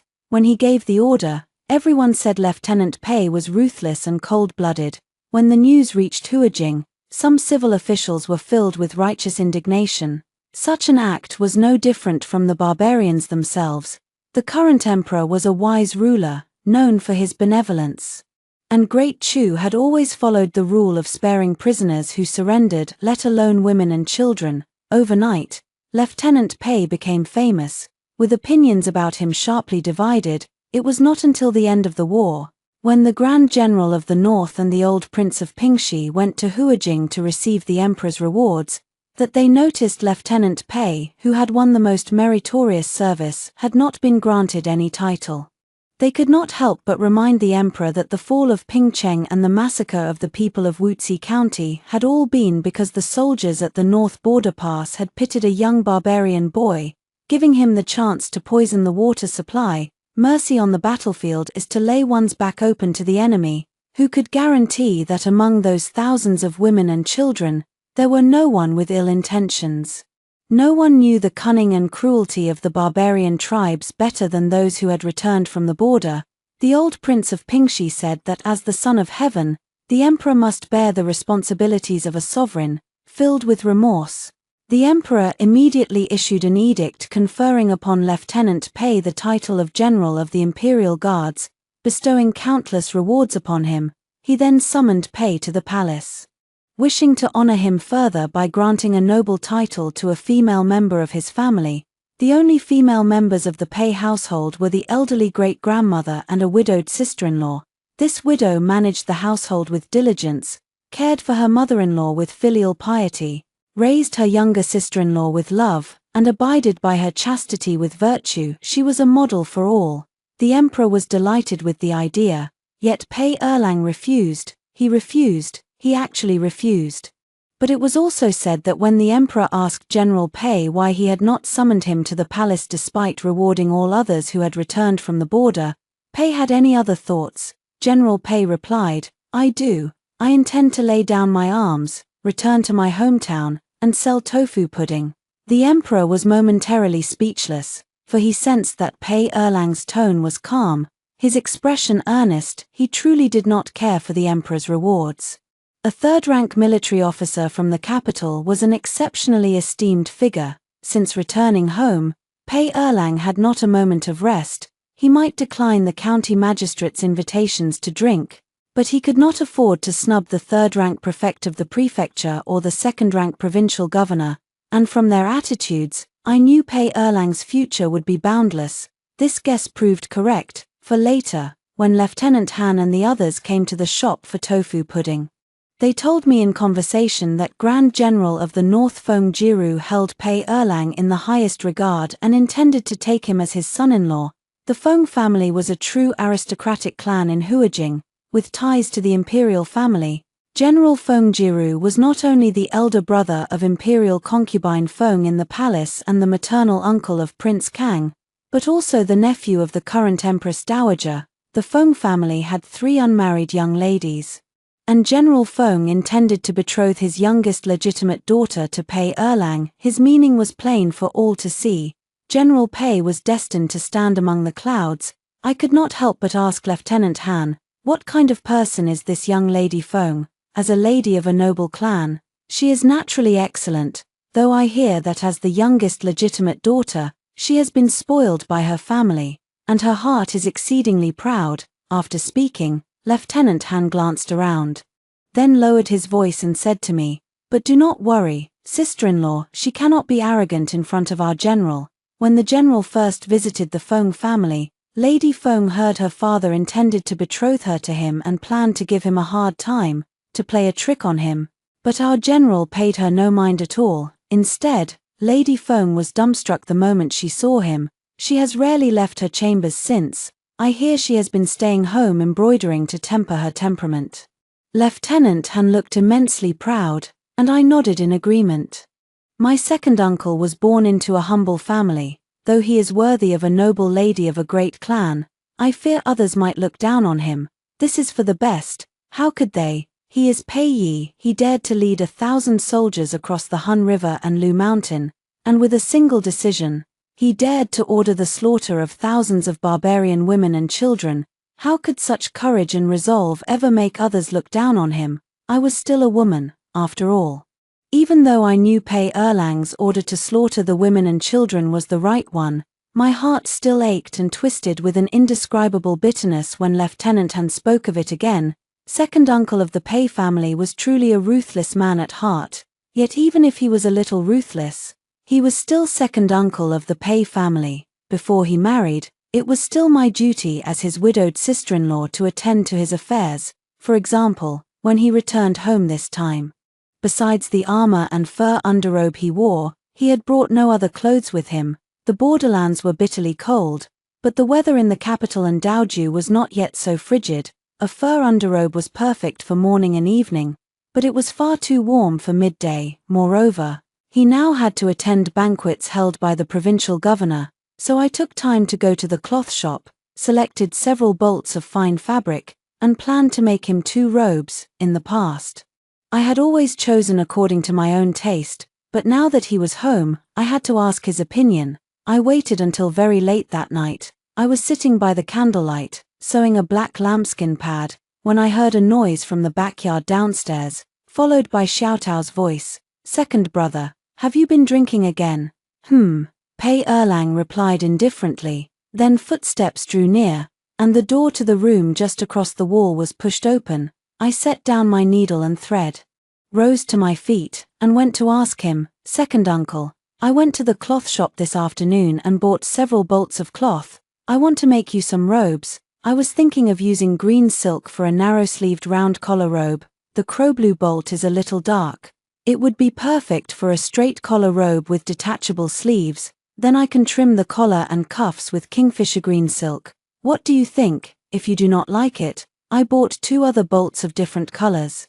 The candlelight flickered gently in the room. Pei Erlang was closing the window, and when he turned to look at me, his sword-like eyebrows raised slightly, his voice deep and laced with a hint of a smile and softness. "You decide." Second Master Pei of the Pei family had a cold temperament and a cold face. Though he was even colder now that he had returned, I could not help but feel he had grown much closer to his family. At the very least, he no longer wore a completely icy expression. And there was occasionally a smile in his eyes. I nodded. Even from a distance, I could smell the alcohol in the room, so I said again, "Second uncle, have you been drinking? I will go downstairs and make a bowl of sugar water for you. Please sit for a moment." I lit a fire in the kitchen. Sugar water was simple to make, and it was ready in a moment. When I placed the bowl on a tray and carried it upstairs, Pei Erlang was nowhere to be seen. I set the sugar water on the table and rose to go to my own room. Sure enough, just across the wall, Pei Erlang was inside, beneath the dim candlelight. His posture was tall and straight. He was bowing his head, looking at the several bolts of cloth, and at my sewing basket on the table. "Second uncle, the sugar water is on the table." He replied, yet he did not leave. I was confused, and then he suddenly smiled. "Are you not going to make clothes? Will you not take my measurements?" I came to my senses, let out an "oh," and took a measuring tape from the basket. Pei Erlang was still wearing the new fur underrobe I had made for him, a plain kingfisher blue that set off his tall, slender figure. He stood motionless, his facial features sharp and distinct in the candlelight, his sword-like eyebrows proud and straight. He spread his arms openly, holding the wooden measuring tape. I hesitated slightly. "Is the one you are wearing not suitable?" It is a little tight. Then I can let out the waist a little. Take my measurements. The shoulders and back are tight too." Pei Erlang's voice was deep, coaxing and persuasive.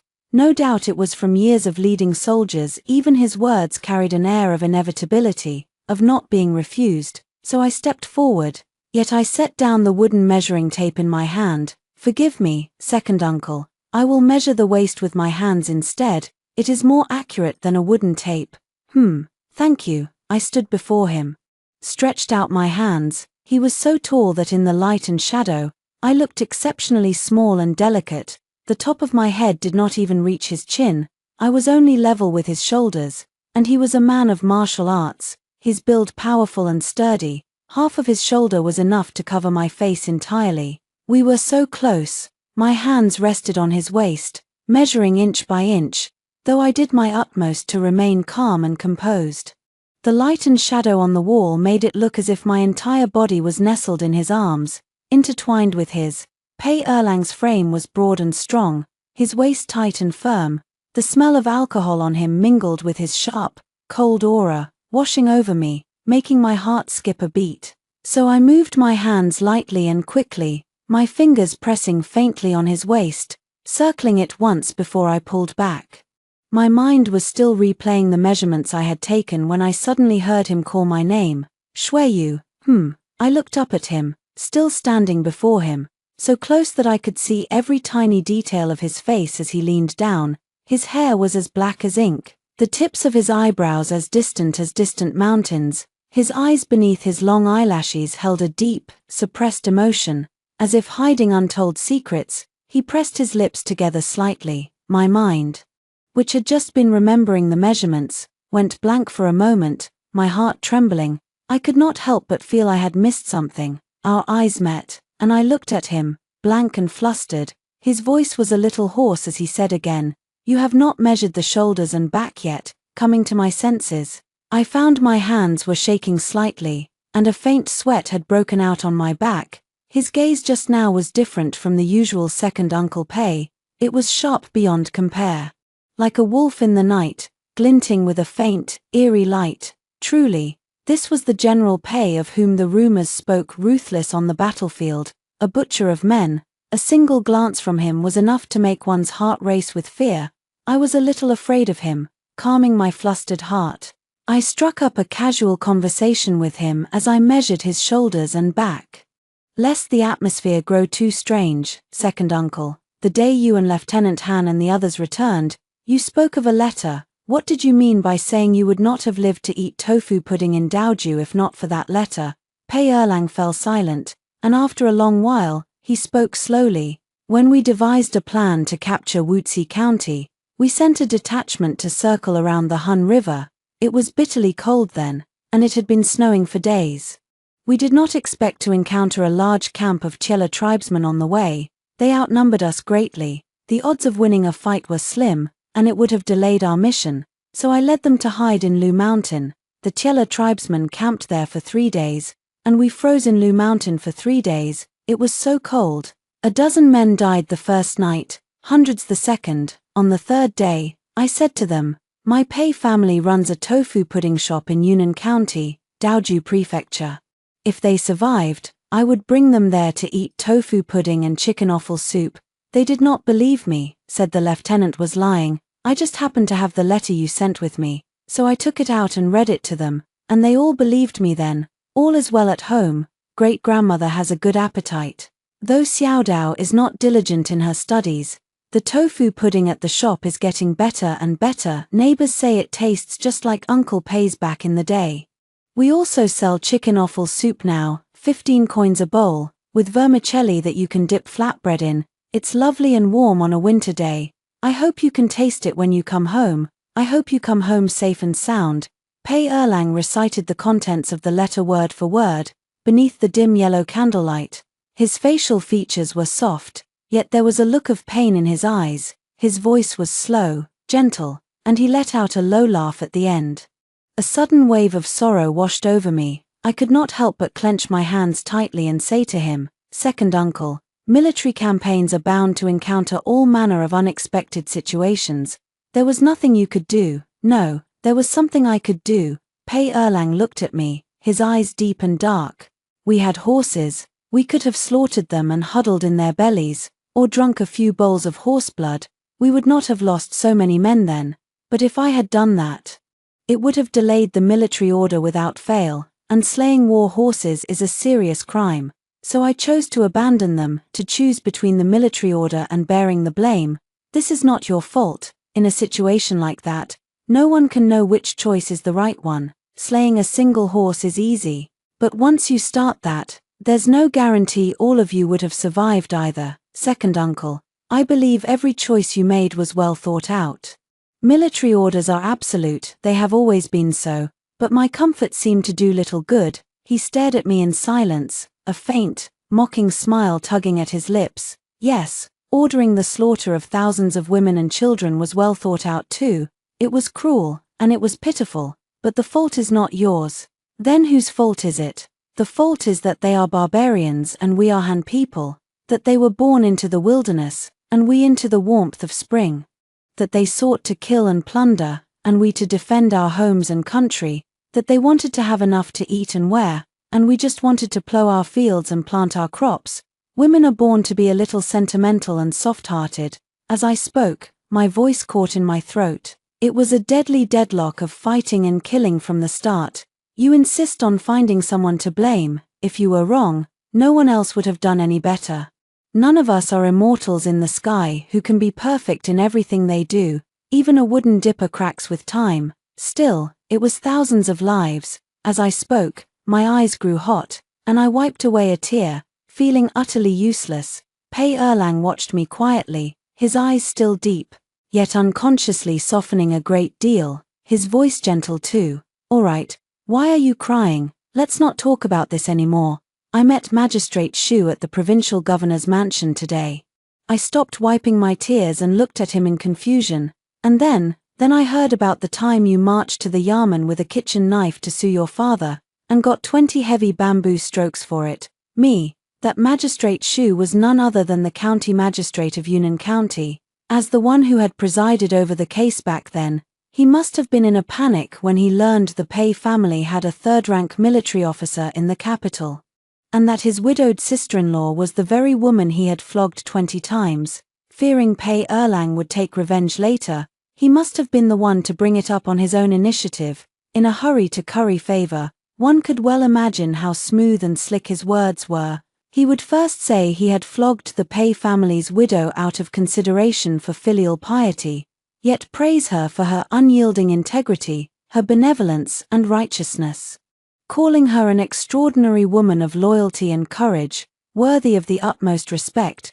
Perhaps he even felt lucky that Pei Erlang had refused the emperor's enfeoffment. Otherwise, if the widow had really been granted a noble title, he would have been truly miserable.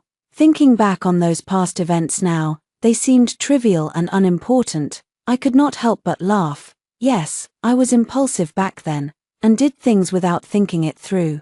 I not only failed to get the money back and got flogged, but was also called an unfilial daughter. When I think about it carefully, it really was not worth it at all. Who dares to gossip about you? Even the most upright official cannot settle family quarrels. People will say all sorts of things when they talk about it. Let them. It will not take a piece of flesh off me. I waved my hand indifferently. Pei Erlang's gaze lingered on me for a moment, then drifted away, and he said, "When you were in such great trouble, why did you not write to tell me? Why talk about this? It's so meaningless. It was not easy for you in the military either. Looking at how much Lieutenant Han and the others spend, it takes a lot of silver. You sent all your money home. I think you must have been hard up back then." "No, I do not spend as much as they do." The words hung in the air, and my face flushed red with embarrassment, because by a strange coincidence, 2 days earlier I had seen Lieutenant Han and the others while buying vegetables in the county town. I watched them head toward Shizzy Alley and thought they were coming to see Pei Erlang, but when I got back, they were not at the shop, and I had asked him about it specifically. At that time, he had given me a look and said lightly, "They did not come to see me." Then where did they go? "I saw them enter Shizzy Alley." "Do not worry about it, let them be." "That is not right. Now that they are in Shizzy Alley, we must entertain them. I have already bought the vegetables. If you know where they are, go call them over." "I will not." Where are they?" "I will go call them." I asked him earnestly. He raised an eyebrow at me, his eyes pitch black, then the corner of his mouth curved up in an amused smile. "The Qin Lu, east of the prefecture bridge on Shizzy Alley." The Qin Lu was the most famous brothel in the area. My face turned bright red at once. I said no more, turned, and left. During the days Pei Erlang had been home, my life had actually been quite easy, because he did morning exercises, getting up even earlier than I did, before dawn broke. By the time I reached the backyard, he would already have ground the beans into pulp and strained it. When he saw me, he would even ask, "Why not sleep a little longer?" Even though he had once been a boy from a family that sold tofu pudding, he was now a military officer of the capital. How could he be doing such menial work again? So I felt extremely embarrassed, resolving to get up even earlier the next time, to finish the work before he did.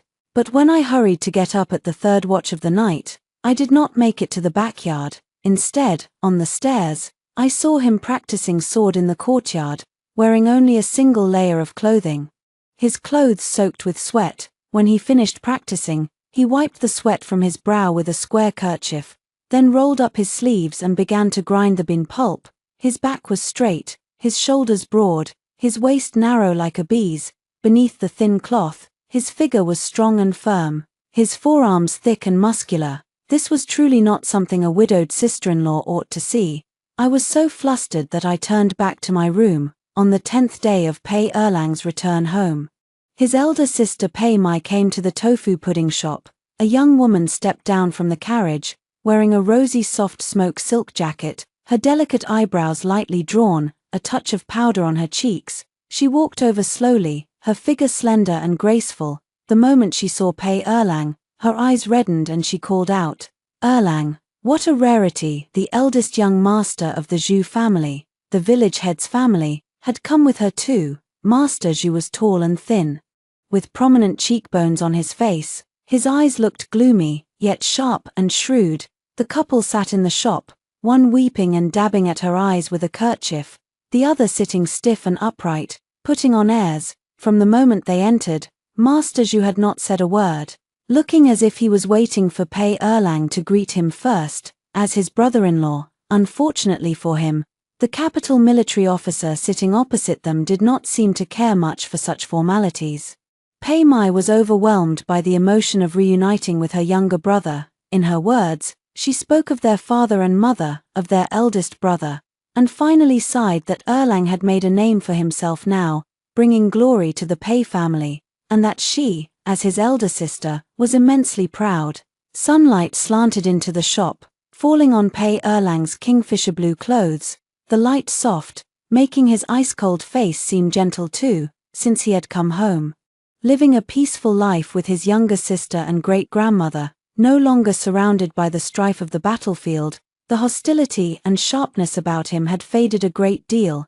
If one ignored the deep sharpness in his eyes, he even exuded a hint of the gentle grace of a refined young master.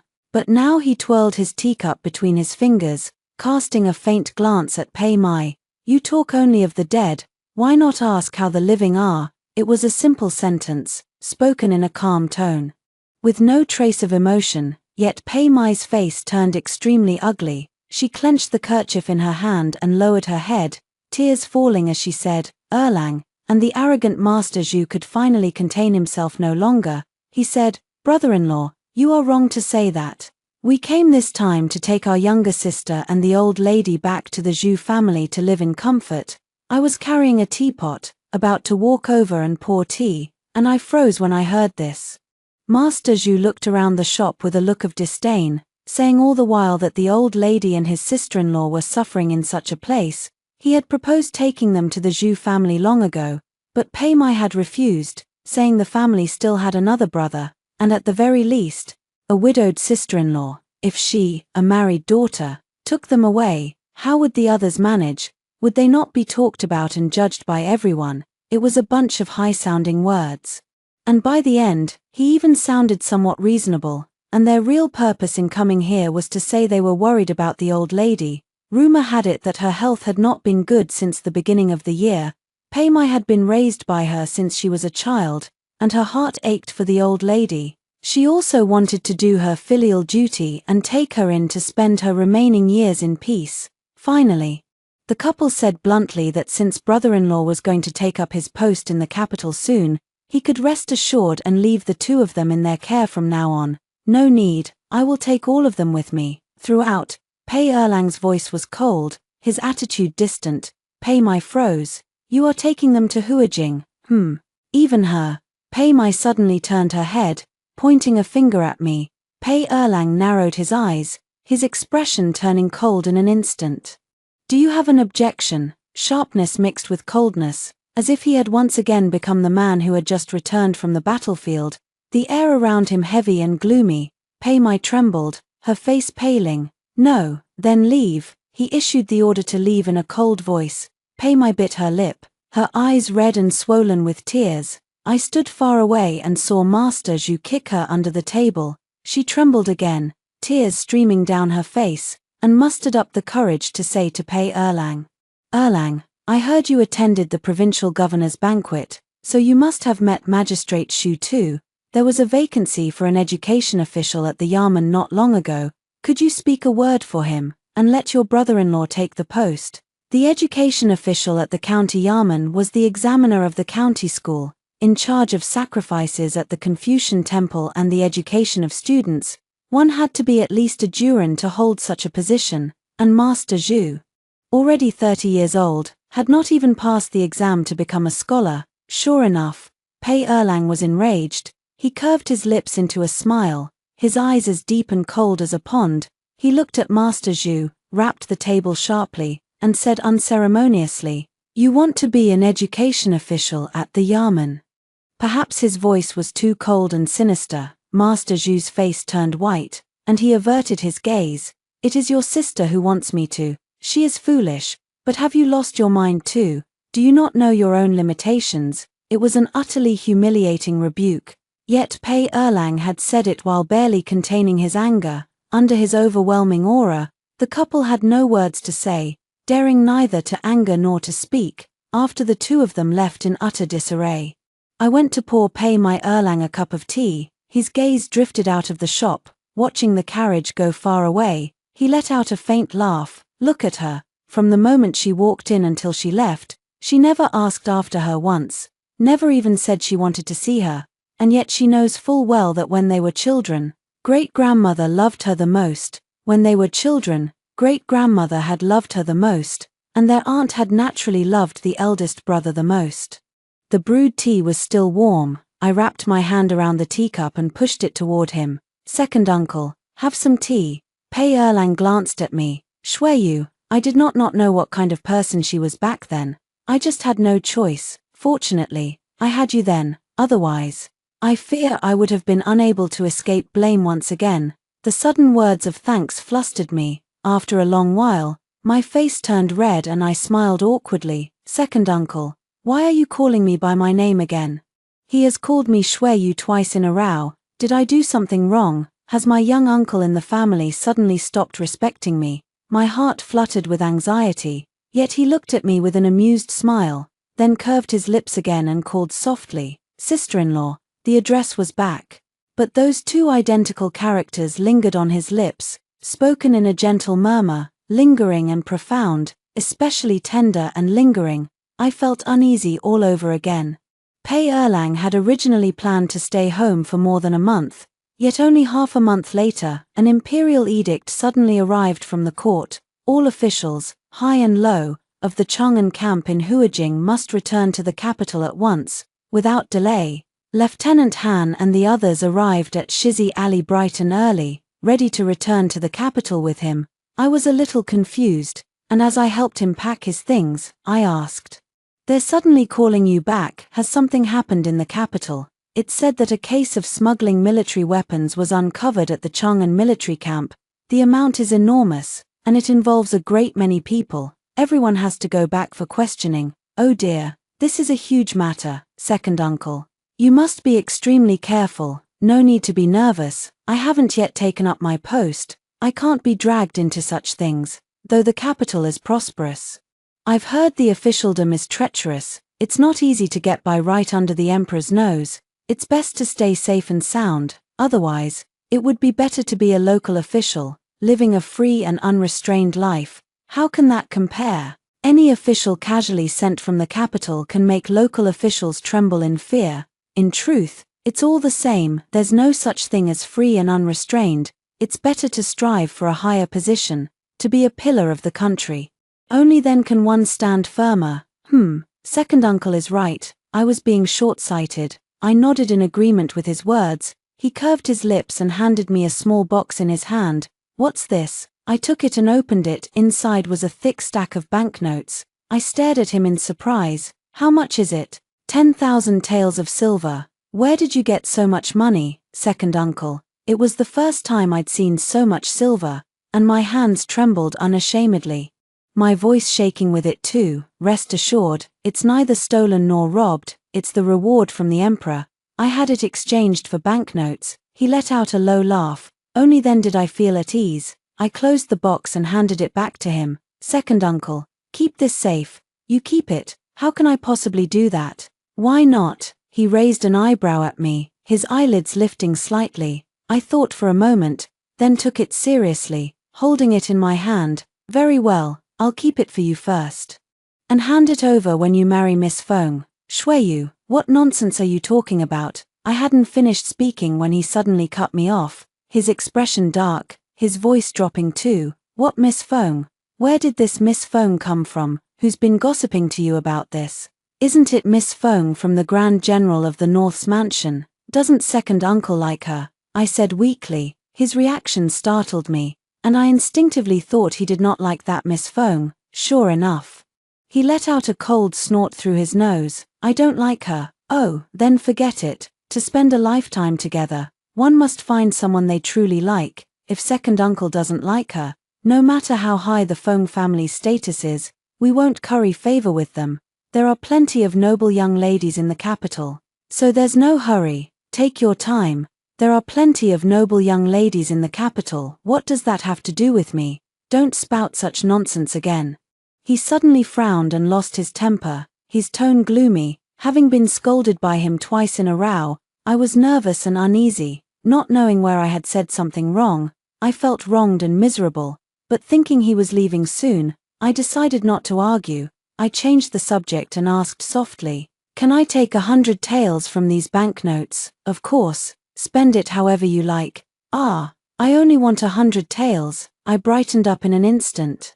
When I used to carry goods for the cloth shop, I saw a bolt of satin that cost dozens of taels of silver. I think it was called floating light brocade or variegated satin. I've been thinking about it for 3 years. I really want to cut a dress from that kind of fabric. Now that second uncle has money, I'll make one for myself, one for Xiaodao, and one for great-grandmother. When people are happy, they can't help but talk a lot. Pei Erlang looked at me with deep eyes and suddenly interjected. "You can cut as many as you like, as many as you want. From now on, it'll always be like this." I froze for a moment, not quite understanding what he meant. Flecks of light flashed in his pitch-black eyes, and he asked again, "Is there anything else you haven't given me yet?" "What thing?" I looked blank. The climate in the capital is not like the borderlands. In truth, most of those things won't be needed anymore, but since you've already made them, give them to me anyway.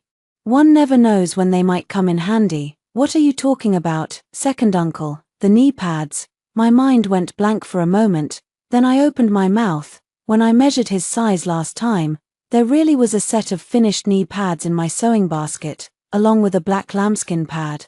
But those were made for Scholar Chen. The scholar had caught a bad cold during the last provincial exam, and the triennial exam was coming up soon. I had made the knee pads and pad for him a few months in advance, using thick black lamb fur for both. Now Pei Erlang was asking me to get them for him. I wanted to open my mouth and explain, but I couldn't bring myself to say they were for someone else, so I had to go back to my room and bring him the knee pads. "Where's the pad?" "You won't need that pad, second uncle. Let's leave it at home for now. I will need it. Go get it." His tone brooked no refusal. When Pei Erlang left, he put on that black armor again.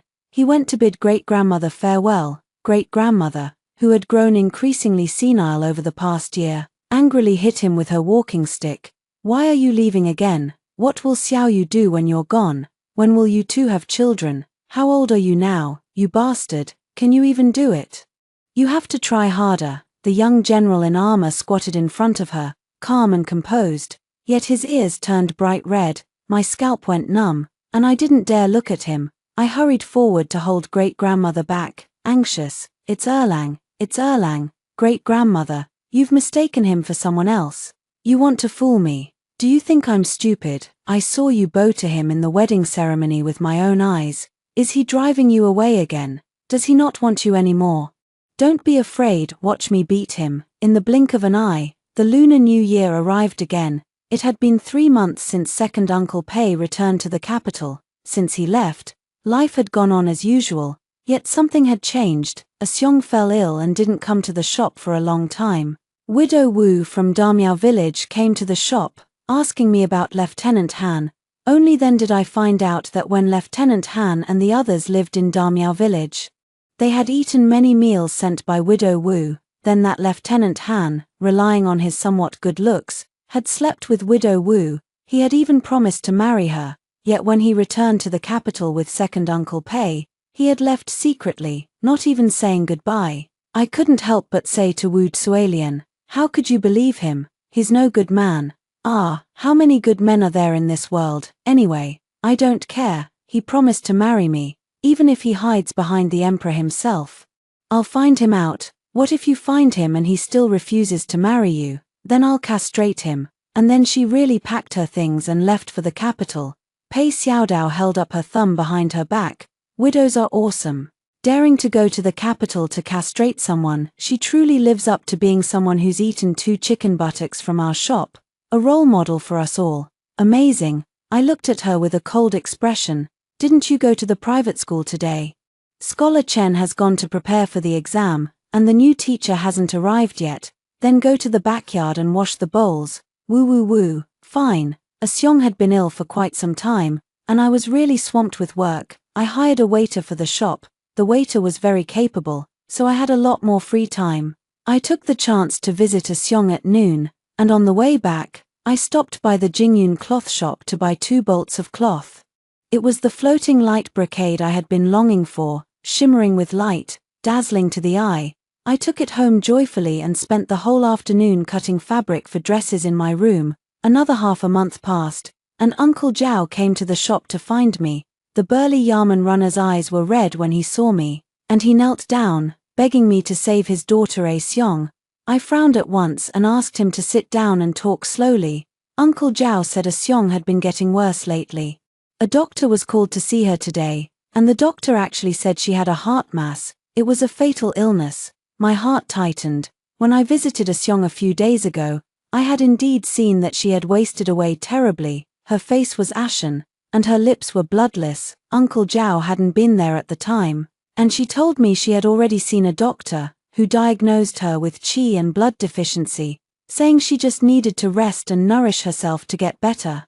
I had even taken out more than 10 taels of silver to buy a top-grade ginseng for her from the medical hall. Uncle Zhao said Asyong was suffering from a heartache. If Erlang didn't come back soon, she feared she wouldn't get better. I was completely stunned by his words. Asyong liked second Uncle Pei. When did it all start? I wondered. Uncle Zhao and Old Man Pei had been old friends, in the days of the old Pei family tofu pudding shop. Uncle Zhao had often brought the young Asyong to eat tofu pudding. She had been a lively girl then, with no lame leg. Eldest Master Pei loved reading and had attended a private school. Erlang had been mischievous since he was a child, and had never been willing to stay in the shop and help out honestly. Instead, Old Man Pei would often put down his business and search the entire county for him, because when he wasn't helping in the shop, he was mostly not staying at home honestly either.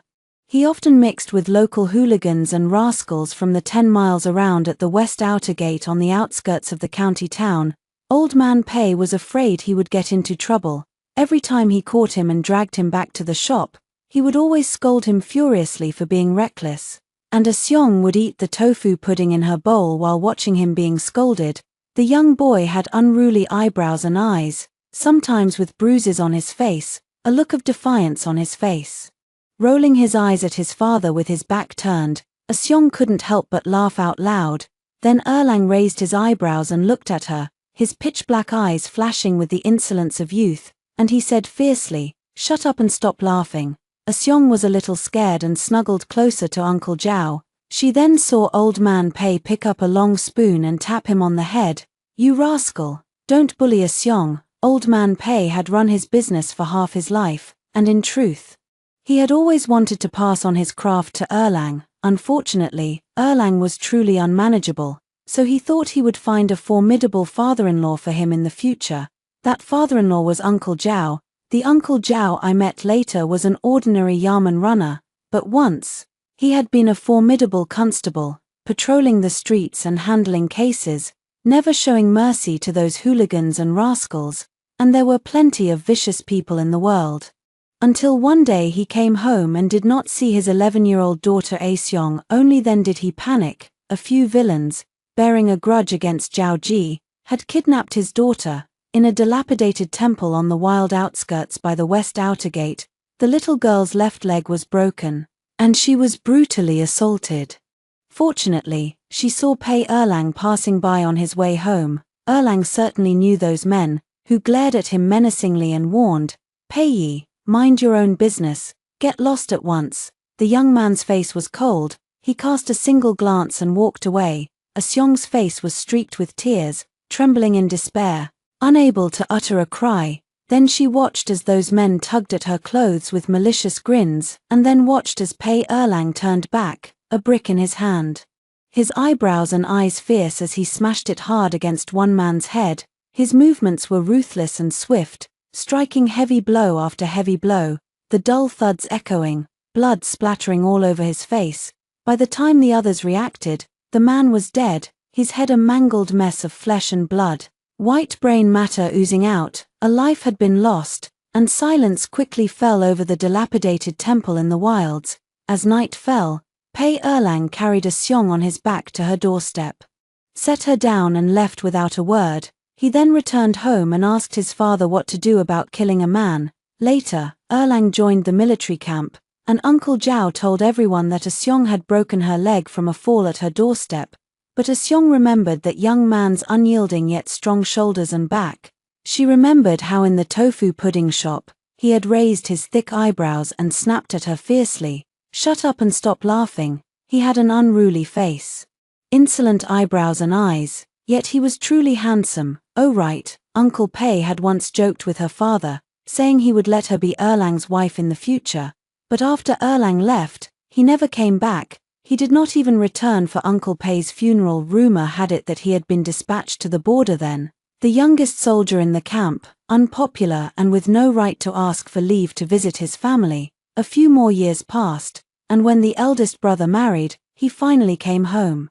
But Seong had no chance to see him. She was a lame girl who seldom went out, and he stayed home for only a few hasty days before leaving again. Uncle Pei was dead, and no one mentioned her marrying Erlang anymore. Her father did not speak of it either. After that incident, it was like a dividing line had forever separated her and Erlang. She was lame, unworthy of Erlang. If one is used to staying at the bottom, never daring to hope, never striving to climb higher, perhaps there would be no such extravagant wishes. Seong risked everything, taking out her dowry money to open the shop not only for herself, but even more for Erlang. Running a business with the Pei family's widowed sister-in-law was her only chance to be close to Erlang, and indeed it was. The shop had been open for 3.5 years when she finally saw Erlang again. No one knew her hands were shaking uncontrollably, pressed against her lame left leg, numb with pain. How much effort it took for her to stay calm and force a smile. Erlang had become a general, no longer the insolent, fierce boy he had been in his youth. He was steady, sharp, his eyes deep and profound. He had killed a man for her, yet he seemed to have forgotten who she was. When the widowed sister-in-law introduced her as Miss Seong from Uncle Zhao's family, he cast a faint glance, no ripples in his eyes. After that, he never looked at her again, not once. The dream of her youth was time to wake up. The thread that had been stretched tight in her heart for so many years snapped. When the thread broke, her spirit suddenly crumbled, and she could no longer stand on her own. After Erlang left, she fell ill. Uncle Zhao's eyes were red from crying. "She's so stubborn. I've long said it, not to mention Erlang is a general now. Even if he weren't, even if he were just an ordinary soldier, we're not worthy of him, a man like Erlang. How could he marry a lame woman?" I thought she could hide those little thoughts of hers, and I let her fuss about it. She would never give up without seeing Erlang once after all these years. But I never thought that after seeing him, not only would her heart die, but her body would fail her too. I wrote a letter to second Uncle Pei, asking how he was, if he had any time to return to Yunnan County. I knew he was busy. The case of military weapons smuggling at the Chang'an camp involved a great many people, even dragging in Prince Kang.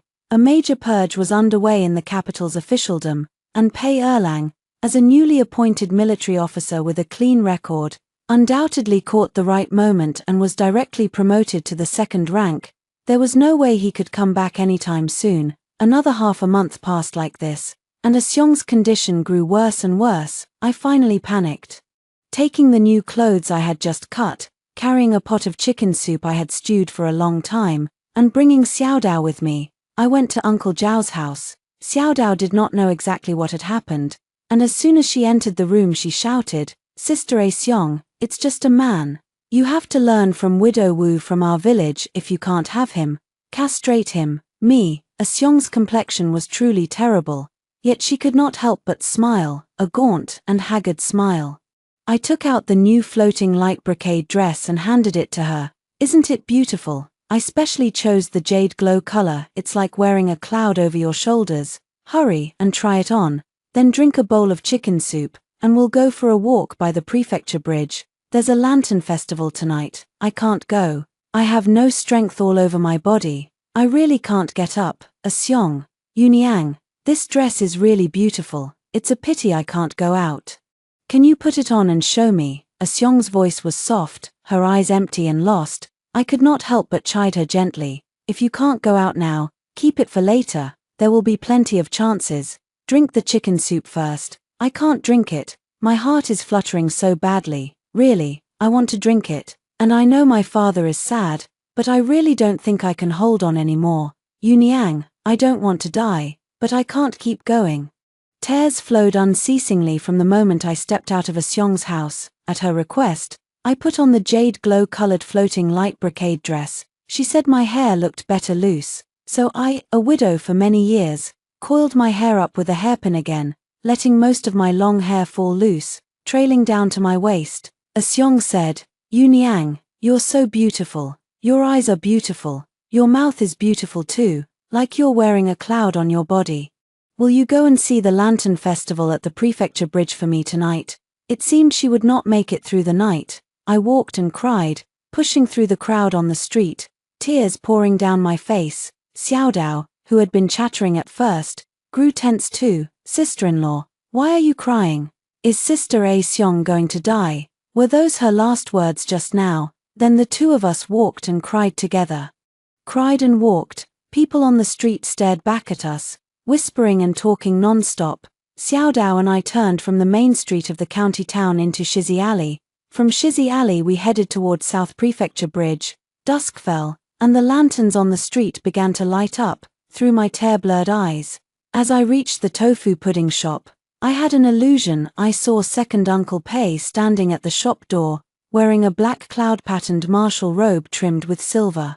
His waist tight, his figure as tall and straight as a jade tree. Then he lifted his eyes and glanced at us, stunned. That's my second brother. Why is he back? Xiaodao asked me through her tears. I don't know. Why is he back? I replied, also crying. Then I came to my senses and burst into loud sobs. Running toward him wailing, I charged forward with such force that I crashed straight into his arms, stumbling over my words in excitement. Second uncle, you're finally here.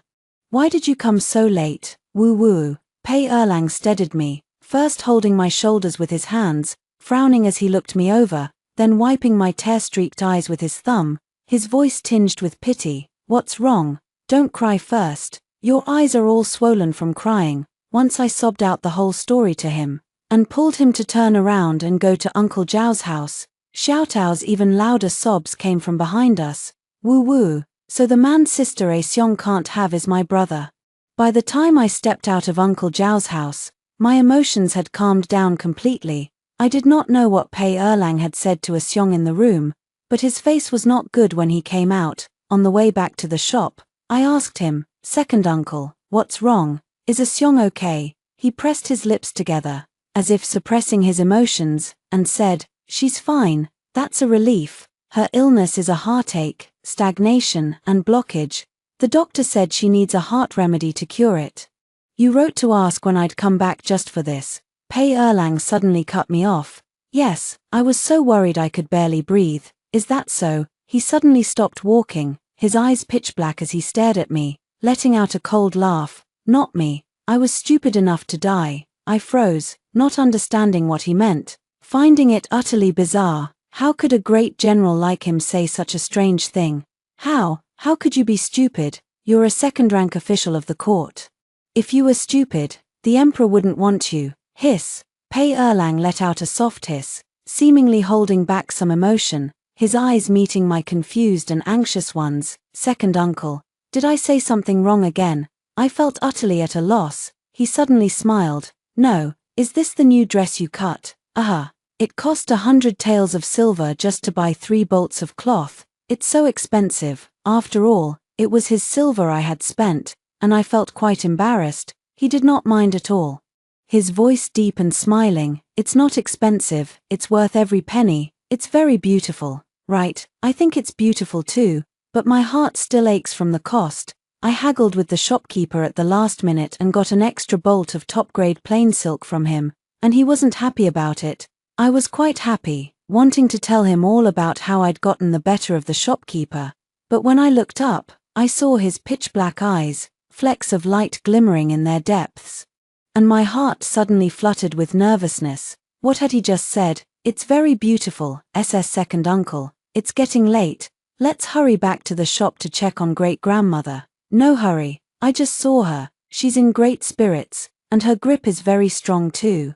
Did she hit you with her walking stick again?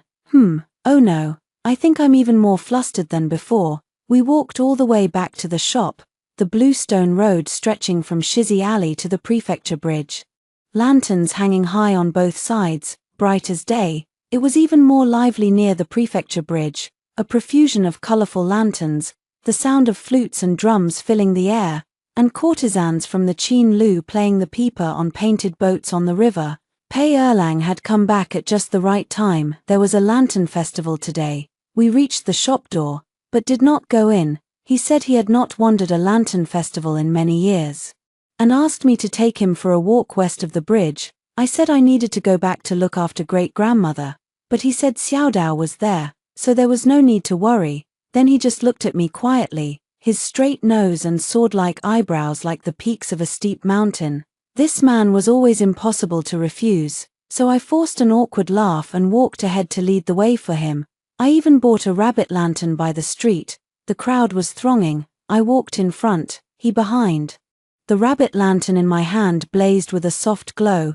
Perhaps it was the dazzling dress I wore, but many people stared at me all the way along with that piercing gaze on my back. My heart fluttered wildly. Then I tripped and twisted my ankle by accident. Pei Erlang stretched out his hand just in time to steady me. Amid the crowd, we squeezed to the bridge side, and his concerned voice came from above my head. Does it hurt? I'll carry you. Ah, no need, second uncle. Just help me a little is fine. We did not finish the lantern festival. That strong big hand held me just like that, and I hopped back to the tofu pudding shop with a limp. By a strange coincidence, we saw the scholar waiting at the door. Scholar Chen saw me limping from far away, hurried over in alarm, and said flusteredly, "Yu Niang, what's wrong with you?" "It's nothing, just twisted my ankle." He stretched out his hand, as if wanting to take me from Pei Erlang's grasp.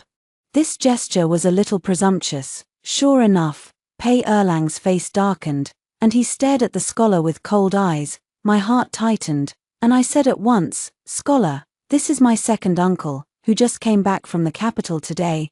The scholar certainly knew of him, just had never formally met him. He was a gentle and courteous man, bowed to Pei Erlang and saluted. "General Pei." Pei Erlang said nothing, still staring at him quietly, not giving an ounce of face. I felt a little awkward, and said again, "Second uncle." Scholar Chen was originally Xiaotao's tutor. He passed the provincial exam now, and he will go to the capital to take the palace exam in March. He finally reacted, his expression still indifferent. The metropolitan exam should be in February. Why go to the capital only in March? The scholar hastened to say, it was originally in February, but there have been many affairs in the court around this year's Lunar New Year. The emperor issued an edict not long ago to postpone the palace exam until May. The court's troubles were surely the arms smuggling case. Pei Erlang nodded and said no more. I went on, the metropolitan exam in March is coming soon. You should be ready to leave. Have you packed everything? I've packed up, all the necessary things are ready. It was bitterly cold during the provincial exam, and now the weather has warmed up, so I won't take the knee pads with me. The black lambskin pad you made, Yu Niang, is excellent. I'll take it with me. Can put it on the stool during the exam, that's all. Scholar, you go back first. I'm a little tired standing. We won't chat more today. Oh, fine. Then remember to apply something to your foot, or you won't be able to walk tomorrow. The scholar bowed and left reluctantly, looking back every 3 steps. I did not know why, but my heart felt flustered. I did not dare to look at Pei Erlang again, hung my head, and was helped by him back to the second-floor room. Entering the room, no longer having to face Pei Erlang, I breathed a sigh of relief at once. What the scholar did just now was not presumptuous. After he passed the provincial exam and became a Duran, he had discussed with me, wanting to settle our relationship before going to the capital for the exam. Settling it naturally meant telling the Pei family. The Pei family, naturally, meant Pei Erlang. He had long signed the divorce letter for me. There was nothing unreasonable for me to marry the scholar, but in name, I was still his family's widowed sister-in-law. We had been together for many years, and I should discuss it with him. He came back to Yunnan County today. It was just the right chance, but for some reason, my heart was flustered, as if I had done something shameful. Thinking about it, I felt uncomfortable again. I did not steal or rob. What was there to be ashamed of? When it rains, it pours. When a mother marries, she marries.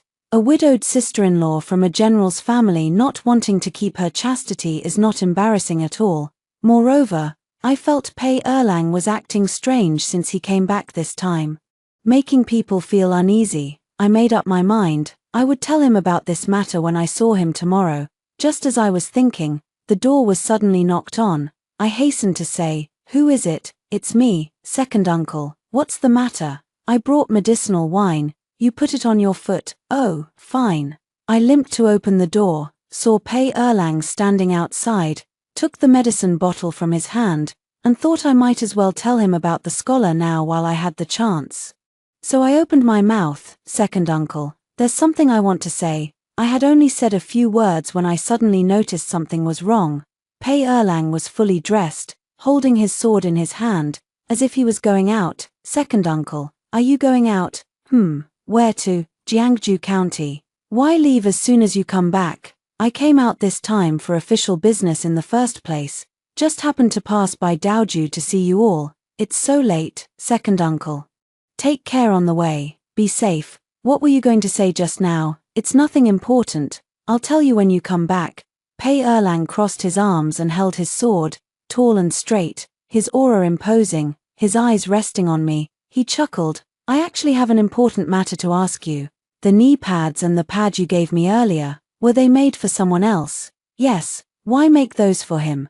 "Think carefully before you answer." His voice sank, his face clouding with displeasure. I stammered an explanation. The scholar is a good man. He helped me before, and he took good care of Xiaodao at the private school. Besides he has no father or mother. He missed the exam last time because of a cold, so I just, don't do it again.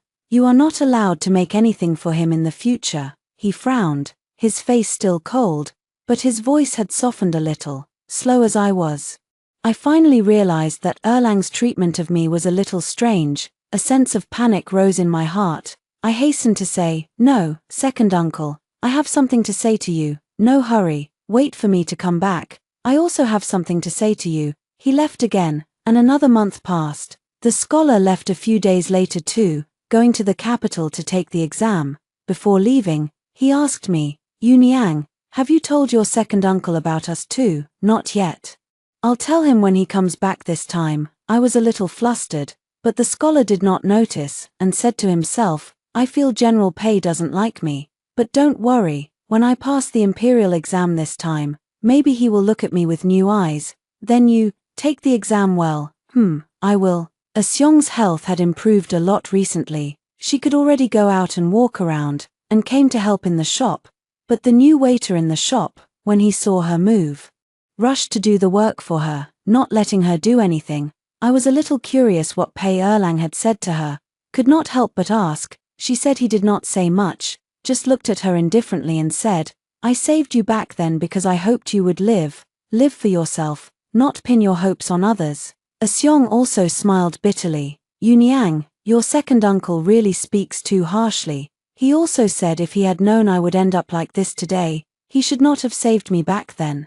If you're going to die anyway, what's the point of living these extra years?" I suddenly cried, and after crying I felt much better. My heart is actually not blocked anymore. Her heart was no longer blocked, and now it was my turn to feel blocked. I was restless for a while. Even Xiao Dao noticed something was wrong with me, and asked, "Sister-in-law, do you also have someone you can't have in your heart now?" Me, early spring in March, the weather was still cold later in the day. It rained outside the window this day. Before going to bed, I closed the doors and windows, lay in the quilt and wrapped myself tightly. It was late at night. I was sleeping dazedly when a sudden chill hit, mixed with the dampness of rain, as if drops were falling on my face. I woke up with a start, scared out of my wits, and screamed at once, but the man by the bed covered my mouth with one hand, and said in my ear, "Don't be afraid, it's me." A month after Pei Erlang left, he returned again. Only he came through the window, not the door. In the dark, my voice trembled, choked with sobs. "Second uncle, you scared me to death. Woo-woo." He apologized, comforted my emotions, then told me to get dressed and go out at once. To go to a pavilion in the outskirts hundreds of miles away from Yunnan County to pick up a young master surnamed Xiao wearing a crimson-purple robe. And now, the carriage is ready for you, at the shop door. "Oh, fine, then I'll go at once." When I got dressed and went out, he was already waiting at the door. He said nothing, handed me an umbrella and a large cloak, and said gently, "Don't be afraid, I've arranged everything. You just need to make this trip. There will be no danger." I actually did not understand what he was doing. But he was a general. What he did must be what he should do. I was an ordinary woman with no abilities. Just listening to him was fine. So in the rainy night, the weather cold and gloomy, I lifted my skirt and got on the carriage, said to him, "Second uncle, rest assured, I will definitely bring him back." Pei Erlang nodded and smiled. Then in the middle of the night, after traveling for 2 hours, I finally picked up the young master in the purple robe. When I saw him, he was alone in the pavilion in the outskirts. It was still raining, no one in the wild. He took the large cloak from my hand and put it on. Although his face was a little pale from the cold, his aura was still intimidating. "Where is General Pei?" According to Erlang's instructions, I said nothing, only said, "Young master will know soon. Come with this common woman quickly." "Who is Madam?" to General Pei. "This common woman is his family's widowed sister-in-law." Young Master Xiao was quite cautious, only got on the carriage after asking, and we went back to Yunnan County all the way. The carriage turned into Shizi Alley, and reached the shop door. It was already the second watch of the night. A few rooster crows could be heard. I thought for a moment, hung a closed sign at the door. I led him to the second floor, pushed open the door. I just said one sentence, "Second uncle, the distinguished guest is here." My face suddenly changed, and I rushed over in shock. "Second uncle, what's wrong with you?" Pei Erlang was in the room, but he was unconscious by the bed, covered in blood, one hand hanging down, blood flowing continuously from his injured arm, pooling on the ground. I was so scared I cried, held his face in my hands, patted him tremblingly. "What happened? You were fine when I left, second uncle. Don't scare me. Go get a doctor at once. He is badly injured." The calm and composed young Master Xiao ordered me methodically, at the same time stepped forward to catch Erlang, who was falling by the bed, and pressed his wound. The doctor came in a hurry. The bleeding was stanched, his clothes cut open, and more than one wound was found. There was also a deep gash on his lower back. It was 2 or 3 hours before Pei Erlang slowly woke up. His lips and face were pale from excessive blood loss. Yet when he saw the young Master Xiao, his first words were, "Your Highness the Crown Prince, your servant is incompetent for having frightened you." Sure enough, this man was of noble birth and high status, but I never imagined he was the current Crown Prince. Born a commoner like me, living a mundane life in the market, I never thought I would lay eyes on such a figure in my lifetime. The heir to the throne. My hands trembled, and I hastily knelt on the ground. The Crown Prince smiled, looking exceedingly kind.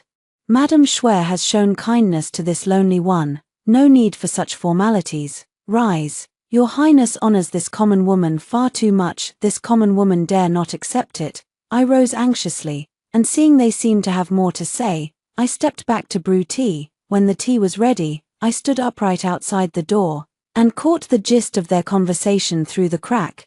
The arms smuggling case around the Lunar New Year had led to a series of corruption, bribery, and treason cases.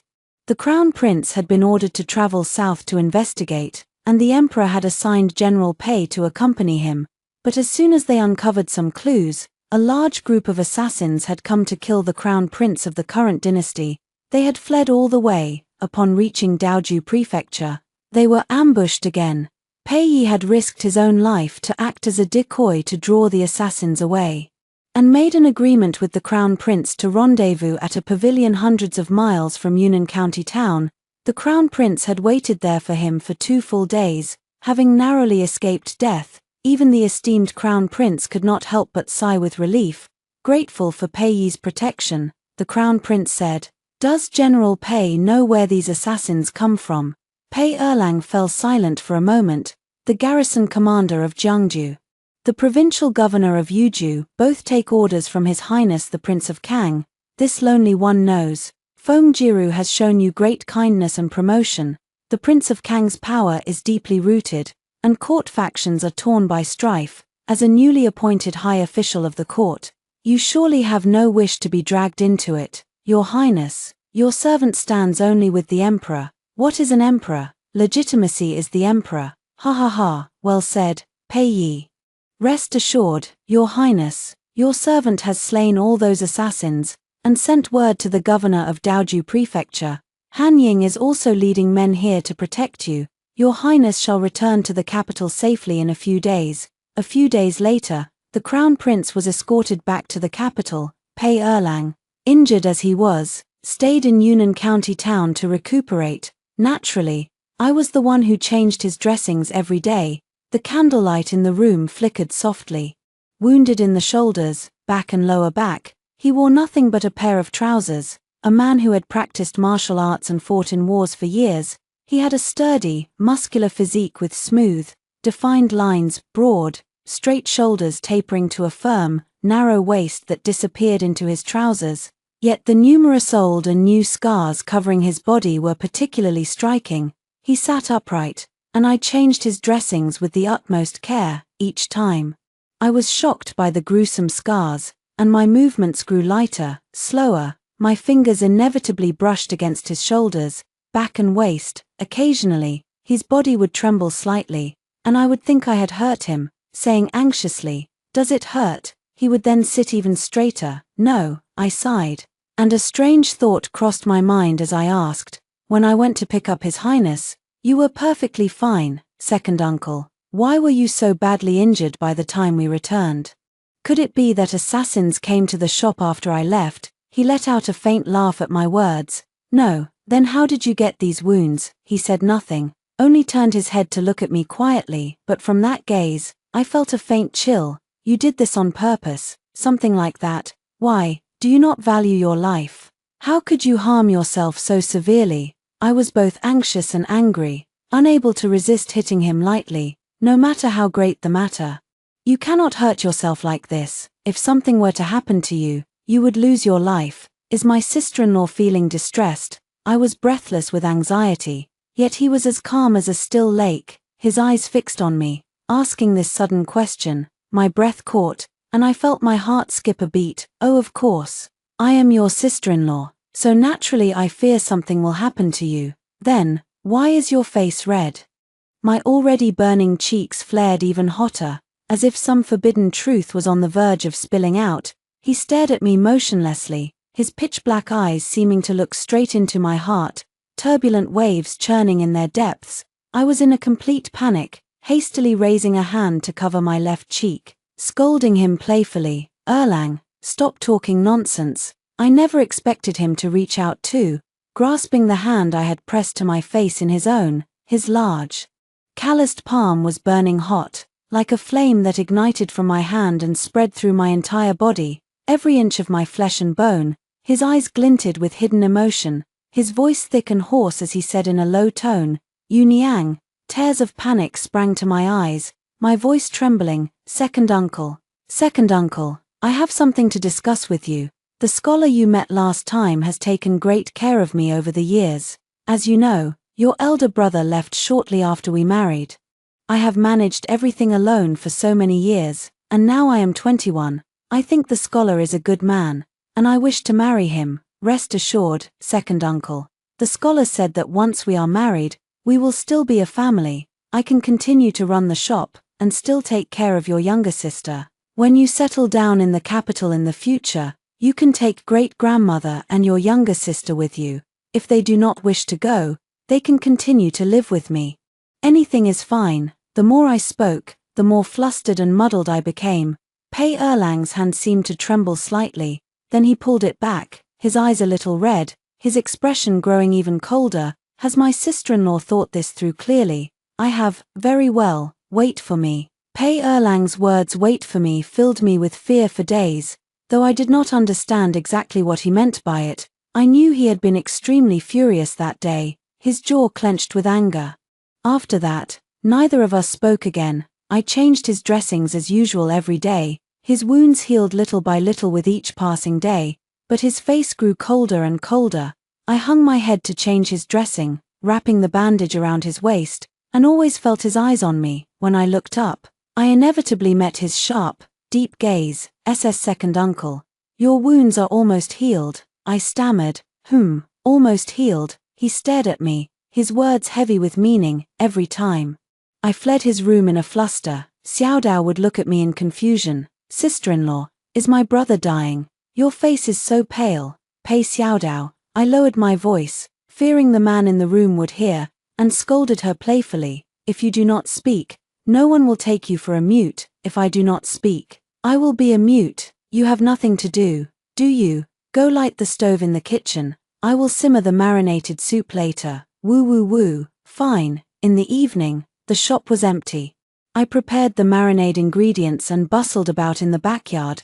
When I set the pot on the stove, Xiaodao still had not come, and I could not help but mutter, "Little liar," ran off again. Then I prepared to light the stove myself. Just as I picked up the flint to start the fire, failing several times, a deep voice suddenly came from the door. Let me do it. My hand trembled, and I looked up to see Pei Erlang leaning against the doorframe. He had almost fully recovered. Wearing a white undergarment, his figure tall and straight, his arms crossed as he looked at me with an amused smile. My hands trembled even more. I put down the flint, stammering, "Tea then, second uncle, you do it. I will go wash the few clothes in the basin." With that, I hastily stood up, hung my head and did not dare to look at him, scurrying to leave the kitchen. Before I could reach the door, it suddenly slammed shut, and Pei Erlang stood in front of me like a wall. I crashed into him, barely steadying myself, and he grasped my waist with one hand to hold me up. Erlang was tall, my head only reached his shoulder. Trapped in his arms, the sharp, cold scent of a man mixed with the fragrance of medicinal herbs lingered at my nostrils. He lowered his head to look at me, leaning close to my ear and chuckling. "Do you think you can leave, Erlang? Let me go." I was both shy and angry, glaring at him, my face red to the tips of my ears. His eyes flickered, and he did not release me. Instead, his arm around my waist tightened, and he lifted me up with one hand in a single motion, stepping forward to set me down on the stove of just the right height. One hand still held my waist tightly, and the other came up to caress my cheek, unable to break free. I shouted in anger, "Pei Yi, you are crazy. Put me down." His rough palm brushed against my cheek, his eyes as deep as the sea, then softening, a misty haze gathering in their depths. He whispered in my ear, coaxing me. "You want to marry someone. I am far better than that scholar. Just try me." That one sentence sent a numbness through my entire body, making me tremble. "Erlang, I am your sister-in-law." I know. If an uncle marries his deceased brother's wife, he shall be sentenced to hanging by the law. My face was pale, my voice trembling with fear. He laughed suddenly, one hand stroking my ear. "Are you worrying about this? According to the laws passed down through the dynasties, an uncle marrying his deceased brother's wife was a violation of ritual and law, though such things were not uncommon among the common people, and this rule was rarely enforced to the point of actually hanging someone. But that was only because they were commoners. Pei Erlang was different. He was now a high official of the capital, a second-rank minister, a favorite of the emperor. Every move he made was under the watchful eye of the world. I had watched him rise to great heights, and I could bear to watch him fall. He had fought his way up from the blood and fire of the battlefield, enduring countless hardships to stand in his high position. If he were to fall from grace and ruin his reputation because of this matter, I would be to blame for the rest of my life. Panic spread through me, and tears gushed from my eyes. No, we cannot, anyone but us, we just cannot. I shook my head repeatedly. His eyes softened, and he laughed lowly, his voice gentle. I only ask you one thing, do you want to marry me? As long as you do, you need not worry about anything else. His gaze was firm, holding an irresistible, unyielding pull. I bit my lip and muttered, I do not know, I have already promised to marry the scholar. Before I could finish speaking, the hand around my waist suddenly tightened, and he kissed my lips, overbearing and forceful, unable to struggle. My heart threatened to beat out of my chest, my body went limp, and I collapsed into his arms. After a long while, he pulled away, his breath ragged. I gasped for air, all my strength gone, unable to move a muscle in his arms. I didn't hear that just now. Tell me again, who do you want to marry? Think carefully before you speak. His voice was hoarse as he stared at my swollen lips, his gaze on me like a wolf with green eyes. I cried, I want to marry you. I want to marry you, Erlang, spare me. Finally satisfied, he curved his lips and held me in his arms. You said it yourself, no going back. After that uproar, my face burned with shame. I pushed him away, desperate to get out of the kitchen. But the door that had been shut would not open, no matter how I tried. It was clearly locked from the outside. I stared in dumbfounded shock, turning back to look at Pei Erlang. He raised an eyebrow, not my doing. When Xiaodao came back and freed us from the kitchen, I hung my head and scurried upstairs. I heard Xiaodao's confused voice. Who locked you two in here? Pei Erlang's low laugh came from behind at the same time. Where's great-grandmother? Sunbathing at the door. I'll go rub her shoulders for her. Half a year later. The Pei family's tofu pudding shop was handed over to Uncle Zhao and Asyong. All the recipes, for the mixed oil, the marinated soup, all of them, were taught to her too. Pei Erlang came back from the capital to take us with him. Our things were packed, and we were just about to leave when elder sister Pei Mai, having somehow heard the news, hurried over with her daughter Huan Niang and fell to her knees with a thud. Erlang, sister begs you, take Huan Niang with you, take her too. And never come back again. Huan Niang was 9 years old, wiping her tears and crying incessantly, black and blue bruises visible on her exposed arms. Pei Mai's life at the Zhu family had not been easy, and it was partly Pei Erlang's fault. The Zhu family had long since realized that Pei Erlang did not care for this elder sister at all, and that they could get no benefits from her, especially after being reprimanded by Erlang last time. Master Zhu had lost all face. Pei Mai had only Huan Niang as her daughter, while Master Zhu had 2 concubines, each with a son and a daughter. She had always been a stubborn woman. She could bear the scoldings of her mother-in-law, the sneers of her sister-in-laws, the humiliation of her husband, but she could not bear to see Huan Niang live such a life too. Yet Pei Erlang had always been a hard-hearted man. His gaze swept over Huan Niang, cold and devoid of all warmth. Huan Niang shrank back in fear. I could not make decisions for him. After all, this was a matter between him and his sister. Sure enough, Erlang spoke slowly. I am swamped with official duties. I have no time to look after the family. Great-grandmother, already in the carriage, seemed to see Huan Niang through the curtain and suddenly called out in a trembling voice, "Daya." Erlang's expression froze. I tugged at his sleeve. I am not busy. I can look after the family. He lowered his head to look at me, his eyes full of smiles. Very well. On the journey back to the capital, I could not stop thinking about the scholar. He had vanished without a trace since going to the capital for the exam, not a single word from him. When I asked Pei Erlang, he only chuckled again. You will see him soon enough. I was stunned speechless when I finally saw him in the capital, snapped up as a son-in-law right after the imperial exam results were posted. He had become the son-in-law of the Minister of Rights. Rumor had it that General Pei himself had acted as the matchmaker. The scholar's eyes were red as he stared at me, his lips moving, but he said nothing. He probably thought I resented him. Little did he know the one I resented was Pei Erlang. That night, I beat his chest over and over. How could you do such a thing? He held my chin in his hand, his breath ragged. Pay attention to me. Do not think of other men, even if I arranged it, if he had no heart for it. Who could have forced him to the wedding chamber? The scholar was married. Widow Wu, who had once resolutely gone to the capital, was married too, and with child. Lieutenant Han bustled about waiting on her hand and foot all day long. Xiao Dao was rather bitter about it. This is not what I wanted to see. I had come to the capital to marry too. The crown prince stood as witness. The empress personally arranged the marriage. The current empress had insisted that I looked exactly like her late younger sister. We had hit it off at first sight. She had shed a few tears, then adopted me as her sworn sister and even changed my surname to her maiden name, Xiao. I was Xiao Yu now, from then on. The name Shui Yu existed only in Yunnan County, Daoju Prefecture. Far away, Pei Yi, the second-rank martial guard general of the capital, would come home from court and paint his wife's eyebrows, in his serious eyes. It was as if the entire vibrant spring scenery was hidden there. Some random thought suddenly crossed my mind, and I blurted out, "You did this on purpose." He lifted my chin, gazing at me, and curved his lips. "What does my lady mean? You had your eye on me all along. When did you start plotting against me? Be good, I'll tell you tonight." The magnolia flowers outside the window were in full bloom, their white petals glowing pale against the green leaves.